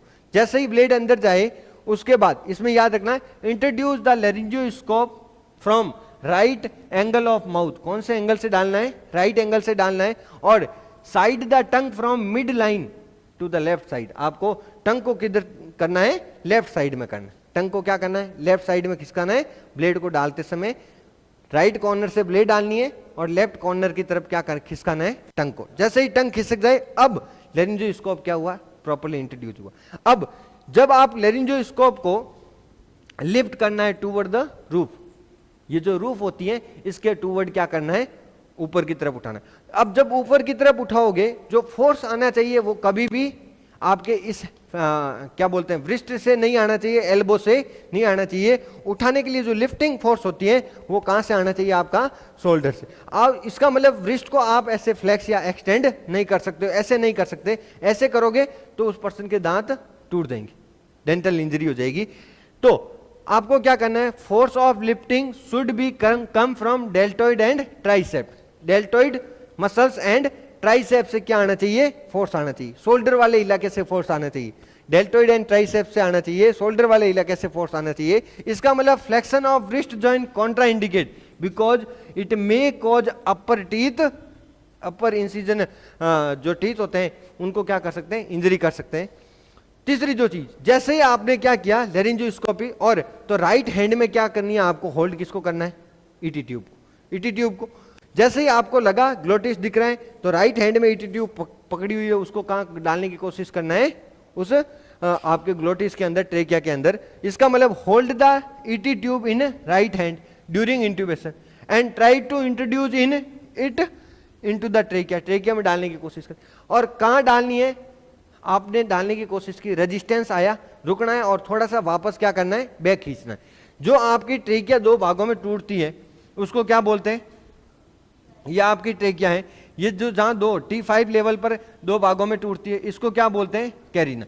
बच्चों इस कैरिना से आपको 3 to 4 सेंटीमीटर, कितना, 3 to 4 सेंटीमीटर ऊपर रखना है। आपकी 3 to 4 सेंटीमीटर अगर इतना है तो इतना दूर रखना है, 3 to 4 सेंटीमीटर। कैरिना से ईटी ट्यूब को कितना रखना है, 3 to 4 सेंटीमीटर। स्टार मार्क कर देना और रट लेना, कहीं आपको 1 to 2 सेंटीमीटर है तो उसको कट कर देना, ठीक है। अगली जो चीज आती है, इंसर्ट करने के बाद तुरंत पहला काम क्या होता है, आपको एयर डालना है, किसके अंदर, कफ के अंदर। सिक्योर नहीं करना है, इंसर्ट करने के बाद तुरंत बांधना नहीं है बाहर कॉर्नर ऑफ माउथ पे, नहीं, पहले अपने को क्या करना है, सील करना है। ट्रेकिया को क्या करना है, सील करना है। सर ट्रेकिया को कैसे सील करेंगे, ये आपकी ट्रेकिया है, आपने क्या डाली, ईटी ट्यूब। ईटी ट्यूब डालने के बाद ट्रेकिया को सील करना है by the help of inflate the balloon. Balloon को इन्फ्लेट करके इस ट्रेकिया को सील करना है। सील करोगे तभी काम बनेगा, क्योंकि रिस्क होती है एस्पिरेशन की। ईटी ट्यूब के साथ पता चला सिक्रेशन आया, वो सारा का सारा सिक्रेशन कहाँ गया, लंग्स में। इसलिए हाथों हाथ क्या करना पड़ता है, बलून को इन्फ्लेट करना। ऐसा नहीं है कि इंसर्ट करने के बाद सिक्योर नहीं करना है, क्या करना है, सील करना है। सिक्योर करने का मतलब क्या हुआ, यहां कॉर्नर ऑफ माउथ पर बांधना। सिक्योर का मतलब है कॉर्नर ऑफ माउथ पर बांधना। सील का मतलब है बलून को इन्फ्लेट करना। ट्रेकिया को सील करते हैं। ट्रेकिया को सील इसलिए करते हैं ताकि दूसरे पास वाले सिक्रेशन कहीं आपके लंग्स में नहीं जाए, निमोनिया नहीं हो जाए। तो सर सील तो कर दिया, तो सिक्योर कब करेंगे, सिक्योर प्लेसमेंट जब तक कंफर्म नहीं हो जाए बांधना नहीं है। क्योंकि पता चला प्लेसमेंट कंफर्म नहीं है, ईटी ट्यूब कहां चलेगी, आपकी इसोफेगस में, और आपने यहां पर मस्त बांध दिया, फिर आपको क्या करना पड़ेगा, खोलना पड़ेगा। इसलिए अच्छा है पहले प्लेसमेंट कंफर्म हो जाए, उसके बाद हम क्या करेंगे, इसको सिक्योर करेंगे, बांधेंगे। दूसरा, तो सर इस कप का काम क्या है, यहां पर कप का काम, मेन काम तो क्या है, एस्पिरेशन को प्रिवेंट करना। दूसरा काम इस ट्रेकिया को सील करना। तो सर सिक्योर करना काम नहीं है, नहीं, सिक्योर हम कहां करेंगे, बाहर की तरफ, और राइट कॉर्नर ऑफ माउथ पे कर सकते हैं, लेफ्ट कॉर्नर ऑफ माउथ पे कर सकते हैं। अगर इधर करी हुई है तो अगले दिन इसको चेंज करके लेफ्ट पे लानी है, उससे अगले दिन वापस कहां लानी है। तो सिक्योर करने का मतलब होता है बांधना, सील करने का मतलब होता है ट्रेकिया को एकदम चारों तरफ से सील करना। वो सील किससे करेंगे हम, बलून को इन्फ्लेट करके। अरे इन सब शब्दों का मतलब समझना, सील, सिक्योर एंड, इन दोनों का मतलब ध्यान रखना। अगली जो चीज आती है वो आपके पास क्या होनी चाहिए इंट्यूबेशन के टाइम, ईटी ट्यूब। अब जो ईटी ट्यूब होती है बच्चों, ये आप इमेज में देख रहे हो, ये ईटी ट्यूब क्या होती है, एक तो ये जो ईटी ट्यूब है, ये आपकी जो ईटी ट्यूब है ये पीवीसी ईटी ट्यूब है, पॉलीवाइनिल क्लोराइड की जो ईटी ट्यूब होती है ये ट्रांसपेरेंट ईटी ट्यूब होती है। पहले के टाइम में रबर की ईटी ट्यूब का यूज करते थे, और रबर की ईटी ट्यूब पूरी की पूरी रबर वाली ट्यूब के अंदर रेडियो ओपेक डाई होती थी, रेडियोल्यूसेंसी होती थी। इसका मतलब पूरी की पूरी ईटी ट्यूब क्या करती थी, चमकती थी। लेकिन आजकल अगर इसका एक्सरे कराए तो इसके ऊपर जो लाइन है वही चमकती है। पहले वाली नॉन ट्रांसपेरेंट थी, और अब वाली जो पीवीसी वाली जो है ये कैसी है, आपकी ट्रांसपेरेंट। अब ईटी ट्यूब की बात करें, जब भी आप ईटी ट्यूब डालोगे तो बताओ ईटी ट्यूब कैसा डिवाइस है, इंफ्राग्लोटिक डिवाइस है, पहली चीज। दूसरा, जब भी आप ईटी ट्यूब किसी पर्सन में डालोगे वो आपके डेड स्पेस वॉल्यूम, मैंने आपको बताया था 150 ml होता है आपका, क्या होता है, डेड स्पेस वॉल्यूम। जो एयर आपके, जो टाइडल वॉल्यूम की जो एयर आपके कहाँ रहती है, एयरवे के अंदर रहती है, पार्टिसिपेट नहीं करती है ऑक्सीजनेशन में, तो उस एयर को क्या बोला जाता है, डेड स्पेस एयर। जो डेड स्पेस एयर कितनी होती है नॉर्मली, 150। जैसे ही आप ईटी ट्यूब डालोगे ये डेड स्पेस एयर कितनी हो जाएगी, 150। तो सर 10 ml कहाँ गई, ईटी ट्यूब क्या कर दिए, उस 10 ml की जगह पर कौन आ गई, आपकी ईटी ट्यूब। तो जब ईटी ट्यूब डालते हो तो 10 ml डेड स्पेस वॉल्यूम क्या हो जाता है, कम हो जाता है। अगली जो चीज आती है ईटी ट्यूब के पार्ट। बच्चों ईटी ट्यूब के बहुत सारे पार्ट होते हैं। जो ईटी ट्यूब की ये जो एंड ओपनिंग होती है इसको क्या बोला जाता है, बेवल। और जो यहाँ पर ये ओपनिंग होती है, ओरल ओपनिंग या आउटसाइड ओपनिंग, उसको यहाँ पर एक चीज लगी होती है जिसको क्या बोला जाता है, अडेप्टर। इस अडेप्टर का नाम होता है यूनिवर्सल अडेप्टर। दूसरा, इस बेवेल के अलावा एंड पार्ट पर एक अदर अल्टरनेटिव ओपनिंग होती है, इसको क्या बोला जाता है, अल्टरनेटिव ओपनिंग को क्या बोला जाता है, मर्फी आई। सर इसका काम क्या है? कभी कभी क्या होता है कि जैसे आपने ईटी ट्यूब कहाँ लगी हुई है, आपकी ट्रेकिया में, और ईटी ट्यूब वाला ये जो एंड वाला पार्ट इस ट्रेकिया की दीवारों पर चिपक गया, और आपने क्या कर रखा है, वेंटिलेटर से कनेक्ट कर रहा है, ऐसे तो फिर पेशेंट मर जाएगा। तो क्या होता है, ये जो मर्फी आई है ये अब क्या करेगा, काम करेगा और एयर को इससे निकलेगी। ये जो अल्टरनेटिव तरह का क्या है, एयर का पाथवे है, ये साइज, ये अल्टरनेटिव ओपनिंग क्या कहलाती है, मर्फी आई। दूसरा, इस ईटी ट्यूब में आप देख सकते हो ये स्ट्रक्चर क्या कहलाती है, कफ, जो कि क्या करता है, इन्फ्लेट और डिफ्लेट होता है with the insertion and exertion of air. Air को अंदर डालने से और बाहर निकालने से इन्फ्लेट और एक्सप्लेट होता है। अगला डिफ्लेट होता है। ये जो कफ है इसका मैंने पर्पस बताया। मेन पर्पस क्या है इस कफ का, आपको एस्पिरेशन से प्रिवेंट करना। दूसरा, टू सील द सेकिया, ट्रेकिया को सील करना। अगर मान लीजिए ट्रेकिया के अंदर ये कफ इस ट्रेकिया को सील नहीं करता तो क्या होता? पहली चीज, सर एक तो एस्पिरेशन हो जाता, वो तो ठीक है, लेकिन ऊपर से आप क्या दे रहे हो, वेंटिलेशन।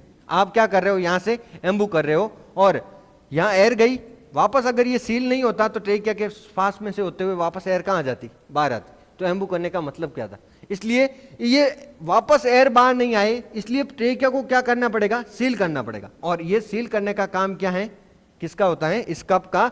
इसका मतलब जो पॉजिटिव प्रेशर वेंटिलेशन में ट्रेकिया को सील करने का काम किसका होता है, कप का, ताकि वापस एयर क्या नहीं आए, रिटर्न नहीं आए। दूसरा, सर इस कप का कोई रोल नहीं होता है कि इसको टीटी ट्यूब को जकड़ के रखे, नहीं, बिल्कुल काम नहीं होता है। जकड़ने का काम हमारा है कि हम क्या करेंगे, कॉर्नर ऑफ माउथ पर इसको सिक्योर कर देंगे। अरे भाई समझ, सिक्योर करना मतलब जकड़ना, बांधना। तो जकड़ने का कोई काम नहीं है इसी कफ का, तो इस चीज को हमेशा ध्यान रखना। अगली जो चीज आती है वो कौन सी आती है बच्चों, इसके वेरियस टाइप ऑफ में आता है कफ। कफ की बात करें बच्चों, कफ की बात करें तो ये जो कफ होता है इसका जो नॉर्मल, इस कप के अंदर कितने एयर डालनी है, जितने नंबर की ईटी ट्यूब होती है उतनी एयर क्या कर दो, इन्फ्लेट कर दो। अगर कोई पर्सन के 8 नंबर की लगी हुई है, 8 ml क्या डाल दो, एयर डाल दो। 5 ml की लगी हुई है, सॉरी 5 mm की लगी हुई है, तो उसमें 5 ml क्या कर दो, एयर डाल दो। तो कितनी एयर डालनी है, जितने नंबर की ईटी ट्यूब है उतनी आप एयर को इन्फ्लेट करना है, एयर से इन्फ्लेट करना है इस बलून को। दूसरा, जब भी बलून को इन्फ्लेट करते हो तो उसका जो प्रेशर कितना रखना है, आपको 15 से 25 mm ऑफ एसजी की रेंज में रखना है। और इस प्रेशर को हर 8 घंटे में क्या करना है, आपको चेक करना है। और किससे चेक करते हैं, यह आप देख सकते हो, एंड्रॉइड मैनोमीटर होता है, इससे चेक करते हैं। सर इस जब कफ को इन्फ्लेट करते हैं तो आगे की तरफ एक स्ट्रक्चर होती है जहां से अपन क्या करते हैं, एयर को अंदर डालते हैं। इस स्ट्रक्चर को क्या बोलते हैं, पायलट बलून।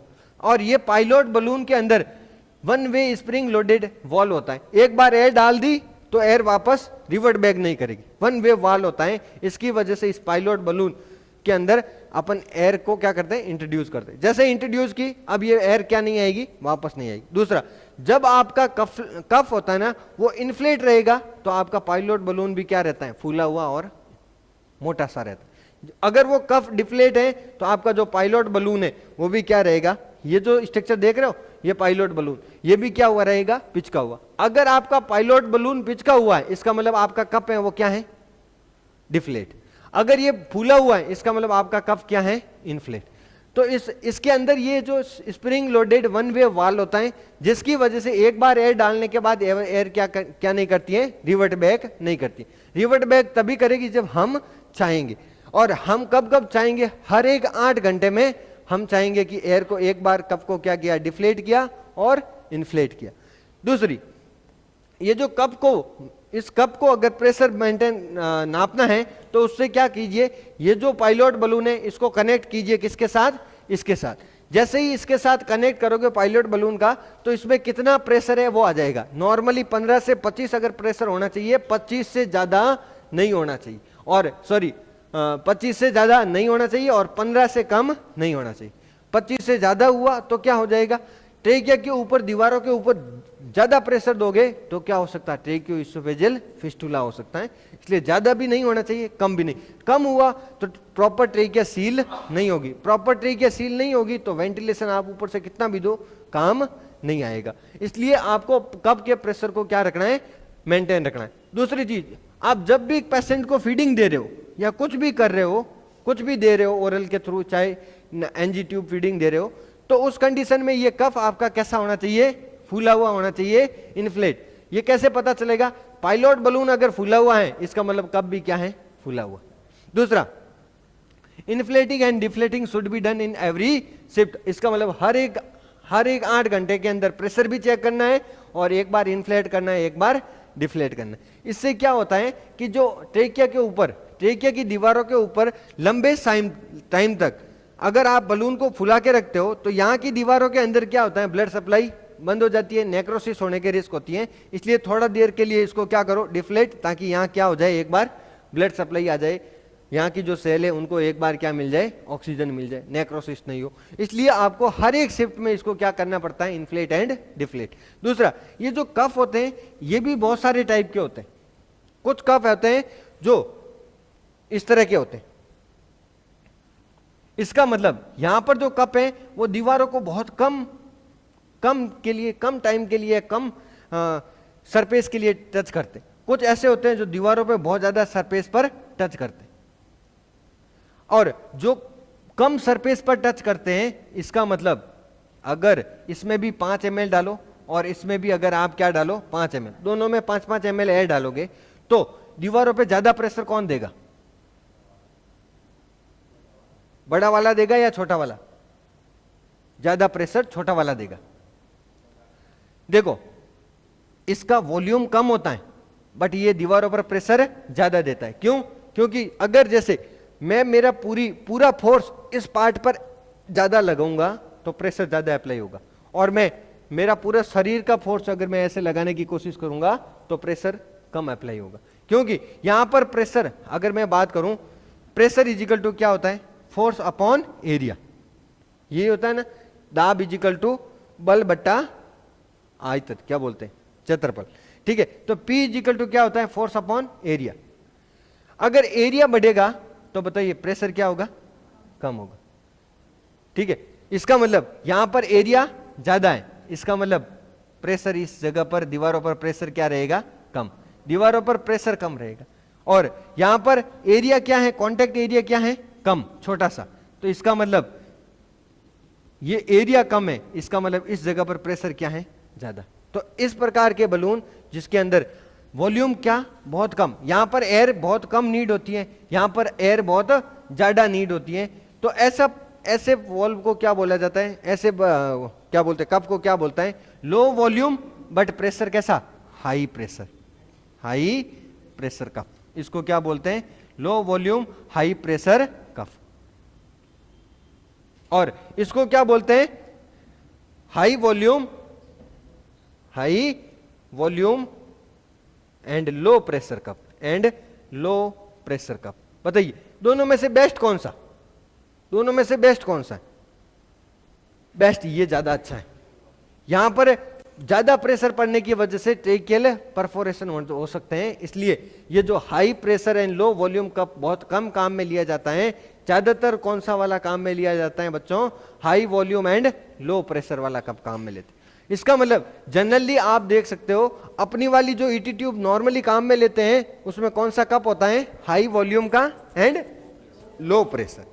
जितनी दीवारों पे ज्यादा वॉल्यूम छटा रहेगा, कप चिपका हुआ रहेगा, इसका मतलब उधर प्रेशर क्या रहेगा, कम। तो ये दो टाइप हो गए, हाई वॉल्यूम। तो सर ये पुराना वाला कप, ये पुराने टाइम में काम में लेते थे, रिसेंट में काम में नहीं लेते थे। आज के टाइम में कौन सा, हाई वॉल्यूम और लो प्रेशर कम काम में लेते हैं। ये जब काम में लेते हैं तो ट्रेकियल परफोरेशन की रिस्क होती है, ट्रेकिया फटने की रिस्क होती है, क्योंकि प्रेशर ज्यादा लग रहा है दीवारों पर, ट्रेकिया क्या हो सकती है, फट सकती है, परफोरेट कर सकती है, ट्रेकियोइसोफेजियल फिस्टुला हो सकता है। इसलिए ये अब काम में नहीं लेते। ये पुराने वाली जो ईटी ट्यूब थी, जिसको हम प्लास्टिक ईटी ट्यूब के नाम से जानते हैं, प्लास्टिक ईटी ट्यूब में किस प्रकार का कप होता था, low volume and high pressure वाला कप। प्लास्टिक ईटी ट्यूब में होता था, अभी रिसेंट में काम में इसको नहीं लेते। अगली जो चीज आती है पायलट बलून, मैंने बताया था इसमें क्या होता है, it contained spring loaded one way वाल। दूसरा use for inflation and deflation of cup and cup pressure monitor, इस तरह से कप प्रेशर का मॉनिटर किया जाता है। अगली जो चीज आती है ईटी ट्यूब पर रेडियो ओपेक मार्किंग होती है, इस तरह की मार्किंग होती है। ये मार्किंग किस में हेल्प करती है कि ईटी ट्यूब की ट्रेकिया के अंदर क्या पोजीशन है, पोजीशन को पता करने के लिए ये मार्किंग होती है, प्रॉपर पोजीशनिंग को पता करने के लिए radiopaque and vocal cord guideline होती है, मार्किंग होती है। दूसरा यूनिवर्सल अडेप्टर, जो सबसे आगे की तरफ होता है, वो ऐसा अडेप्टर होता है ईटी ट्यूब का कि हर किसी के साथ क्या हो सकता है, कनेक्ट होता है। इसका मतलब ये जो इसका जो ईटी ट्यूब का ये जो अडेप्टर होता है इसको क्या बोलते हैं, यूनिवर्सल अडेप्टर। और ये आपकी एम्बू बैग से भी फिट हो सकता है, आपके वेंटिस सर्किट के साथ भी फिट हो सकता है, आपका ब्रेन सर्किट के साथ भी फिट हो सकता है। इसलिए इसको क्या बोलते हैं, यूनिवर्सल अडेप्टर, जिसकी साइज कितनी होती है 15 mm, और ये फिट जिसमें होगा उसकी साइज कितनी होनी चाहिए 22 mm का कनेक्टर के साथ क्या होता है, फिट होता है। ये आपसे बार बार क्वेश्चन पूछा जाता है। अगला जो चीज आता है ईटी ट्यूब की साइज, बच्चों साइज आती है mm में। mm होता है वो ईटी ट्यूब के अंदर के डायमीटर को बताता है, ईटी ट्यूब के अंदर का ये जो डायमीटर है इसको बताएगा, जबकि जो फ्रेंच आता है वो ट्यूब के आउटर डायमीटर को बताता है। ट्यूब का जो आउटर डायमीटर वो किसमें नापा जाता है, फ्रेंच में, लेकिन जो ट्यूब का अंदर वाला जो डायमीटर होता है वो किसमें नापा जाता है बच्चों, mm के अंदर। इसका मतलब ईटी ट्यूब आपकी mm में आती है, फ्रेंच में नहीं आती। इसका मतलब mm क्या इंडिकेट करता है कि ये ईटी ट्यूब का इंटरनल डायमीटर है, क्या है, अंदर का डायमीटर। ये जो ईटी ट्यूब की रेंज होती है, देखो 2.5 की ईटी ट्यूब आती है और मोटी से मोटी ईटी ट्यूब होती है। जैसे जैसे नंबर बढ़ते हैं mm, इसका मतलब उसका डायमीटर बढ़ता जाता है और लंबाई बढ़ती जाती है, तो 10 mm की आती है लार्जेस्ट। अगली जो चीज आती है एडल्ट के लिए कॉमनली 8 से 8.5 mm की लेते हैं, लेकिन एडल्ट फीमेल के लिए 7.5 से 8 की। लेकिन आपको पूछा जाए मोस्ट कॉमन ईटी ट्यूब कौन सी काम में लेते हैं, 7.5 वाली। कहीं आपको 8 ऑप्शन में मिले तो मत करना, उसको 7 ही करना है, 7.5 ही करना है। मोस्ट कॉमन ईटी ट्यूब कौन सी होती है, 7.5 की। न्यू बॉर्न के अंदर 3 mm की, इन्फेंट के अंदर 3.5 से 4 mm की ईटी ट्यूब काम में ली जाती है। लेकिन ईटी ट्यूब होती है दो तरह की होती है, ऐसी ईटी ट्यूब जिसके अंदर कफ नहीं होता है उसको क्या बोलते हैं, अनकफ्ड। जिसके अंदर कफ होता है उसको क्या बोला जाता है, कफ्ड ईटी ट्यूब। जो कफ्ड ईटी ट्यूब होती है, तो सर अनकफ्ड किसके लिए काम में लेंगे, बच्चों में काम में लेते हैं जिनकी उम्र 6 साल से क्या होती है, कम, और उनके लिए आप कौन से काम में लोगे, अनकफ्ड। जबकि कफ्ड किस में लिए, 6 साल से ऊपर वाले, और एडल्ट में काम में कौन सी ली जाती है, कफ्ड वाली। तो सर बच्चों में ऐसा क्या है कि इसको अनकफ्ड काम में लेंगे। देखो बच्चों के अंदर जो लैरिंग्स के ऊपर के अंदर सुप्रा लैरिंजियल आपका क्या हो सकता है, सुप्राग्लोटिस क्या हो सकता है, इडेमा, अगर आपने कौन सा काम में ली, कफ वाली। क्योंकि कफ वाली अगर काम में लोगे तो उसके अंदर क्या हो सकता है, सुप्राग्लोटिस क्या हो सकता है, इडेमा। जबकि आप क्या काम में लोगे, इसको प्रिवेंट करने के लिए हम क्या काम में लेंगे, अनकफ्ड ईटी ट्यूब। दूसरा जो क्रिकोइड कार्टिलेज होता है वो आपकी एक तरह की सील का काम करेगा बच्चों के अंदर जिनकी उम्र 6 साल से कम होती है। आपने क्या काम में ली, अनकफ्ड, तो उसके लिए आपका जो क्रिकोइड कार्टिलेज होता है वो काफी क्या होता है, नैरो होता है। जैसे ईटी ट्यूब काम लोगे, अंदर इंट्रोड्यूस करोगे, वो cricoid cartilage act as a seal, इस ट्रेकिया को क्या करेगा, कफ के साथ जैसे इंट्रोड्यूस करोगे सील कर देगा।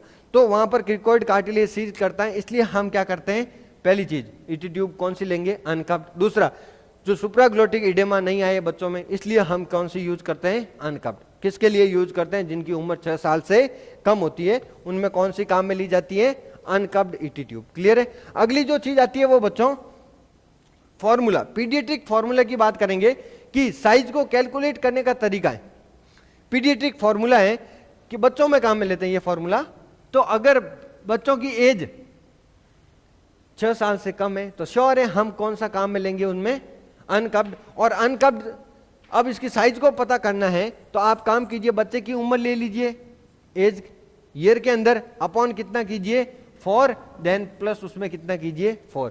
अगर मान लो वो बच्चा कितने साल का है, 4 साल का, अब हम कौन सी काम में लेंगे। तो पहले तो यही समझ में आ गया है सर 4 साल का है, इसका मतलब गाइडलाइन क्या है, 6 साल से छोटे वालों में कौन सी काम में लेनी है, अनकफ्ड। तो अब 4 साल वालों में कितने नंबर की अनकफ्ड काम में लूं, तो उसके लिए एज लेनी है कितने, ईयर के अंदर, ये ले ली, अपॉन कितना करना है 4, प्लस कितना करना है 4, इसका मतलब 4 और 4 1, 1 प्लस 4 कितने हो गए 5।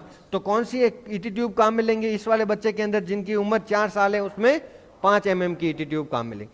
लेकिन अनकप्ड के लिए बात करें या एडल्ट के लिए, अनकप्ड के लिए बात करें, बट बच्चों में अनकप्ड अगर यूज कर रहे हैं, सॉरी कप्ड यूज कर रहे हैं, तो उस समय फॉर्मूला क्या होता है, बच्चों की बात कर रहे हैं ये, तो उसमें फॉर्मूला क्या होता है, एज अपॉन 4 प्लस 3.5। कई बुकों में एज अपॉन 4 प्लस 3 भी लिखा रहता है, वो भी सही है, और एज अपॉन 4 प्लस 3.5 कई जगह ये लिखा रहता है, वो भी सही है। दोनों लगभग सही है क्योंकि ज्यादा अंतर नहीं है, दोनों सही है। आप ये भी कर सकते हो सही, ये भी कर सकते हो, कोई सा भी फॉर्मूला लगा दो, बट उम्र कितनी होनी चाहिए 6 साल से ऊपर। सर कैसे, 8 साल का कोई बच्चा है, मैं बोलता हूं एक 8 साल का बच्चा है, उसके लिए कितने नंबर की ईटी ट्यूब काम मिलोगे? तो सबसे पहले कुछ नहीं, 6 साल का होता या इससे नीचे होता तो कैसी काम में लेते हैं, अनकप्ड। अब हमें कौन सी काम में लेनी है, कप्ड, क्योंकि कितने साल का है 8 साल का। तो 8 अपॉन 4 प्लस 3 कर सकते हो या 3.5 कर सकते हो, कोई भी। तो ये कितना हो गया 2 प्लस 3 कितने हो गए 5 से 5.5 वाली काम में लेते, या तो 5 काम में ले लो या फिर 5.5 वाली काम में ले लो, दोनों में से कोई एक। तो ये तो फॉर्मूला हो गया बच्चों के लिए। और बच्चों के लिए मैंने पहले ही बता रखा है, जिनकी उम्र 6 साल से कम होती है उनमें कौन सी काम में लेते हैं, अनकप्ड, टू प्रिवेंट सुप्राग्लोटिक इडेमा, इस सुप्राग्लोटिक इडेमा को रोकने के लिए। दूसरा, सर अंदर कितना इंसर्ट करेंगे ईटी ट्यूब को, यह किस पे डिपेंड करता है। पहले कितनी अंदर लेंथ तक डालनी है, कितने सेंटीमीटर तक अंदर डालनी है, यह डिपेंड करता है। अगर आपको पता करना है कितनी लेंथ अंदर डालनी है, नॉर्मल फॉर्मूला है कि जितने नंबर की ईटी ट्यूब है उसको 3 से मल्टीप्लाई करो। जैसे 7 नंबर की ईटी ट्यूब है, उसको 3 से मल्टीप्लाई किया तो कितना आया 21 सेंटीमीटर क्या करना है, अंदर डालना, इंट्रोड्यूस करना है ट्रेकिया के अंदर। तो सर 21 सेंटीमीटर होगा, यह हमें कैसे पता चलेगा, ईटी ट्यूब के ऊपर क्या लगी रहती है, काउंटिंग की रहती है, 20, 22, 25 सेंटीमीटर, ऐसे क्या रहती है, मार्किंग रहती है। और हमको पता है कि अगर ईटी ट्यूब 7.5 की है तो इसको किससे मल्टीप्लाई करो, 3 से, तो लगभग कितना आएगा, लगभग 22 से 23 सेंटीमीटर क्या करेंगे, हम इंट्रोड्यूस करेंगे। इतना अंदर डालने के बाद उसको क्या कर दो, सिक्योर कर दो। या फिर आप ये फॉर्मूला यूज नहीं ले रहे हो तो बच्चों में आप एक फॉर्मूला यूज कर सकते हो। बच्चों में कैसे यूज करेंगे, जो बच्चे की एज आ रही है, एज को क्या करो, बट्टे 2 करो और उसमें कितना जोड़ दो, 12 सेंटीमीटर। ये जो आएगा इतनी अंदर डालनी। सर कैसे, अगर बच्चे की उम्र कितनी है 8, इसको किससे मल्टीप्लाई किया, 2 से डिवाइड किया, प्लस कितना करना है 12, इसका मतलब 8 और बट्टे 2 कितना होगा 4, 4 प्लस 12 कितने हो गए 16 सेंटीमीटर क्या करना है बच्चे के अंदर, 8 साल के बच्चे के अंदर 16 सेंटीमीटर इंट्रोड्यूस करना है। अगली जो चीज आती है, बट कुछ नहीं दे तो हमें कुछ नहीं करना है, एडल्ट मेल है तो 23 सेंटीमीटर अंदर डालो और फीमेल है तो कितना 21 सेंटीमीटर इंट्रोड्यूस करो ट्रेकिया के अंदर, किसको, ईटी ट्यूब।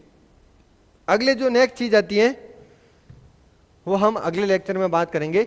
ईटी ट्यूब्स के वेरियस टाइप होते हैं, बहुत सारे टाइप की ईटी ट्यूब आती हैं, तो उनकी बात करेंगे हम नेक्स्ट लेक्चर में, जिसमें अपन ओल्ड वाली की बात करेंगे, पीवीसी वाली की बात करेंगे और other various type of ET tubes आती हैं उनकी बात करेंगे लिए नेक्स्ट लेक्चर में। अब तक के लिए इतना ही, बने रहे पीपीआर के साथ। Thank you so much.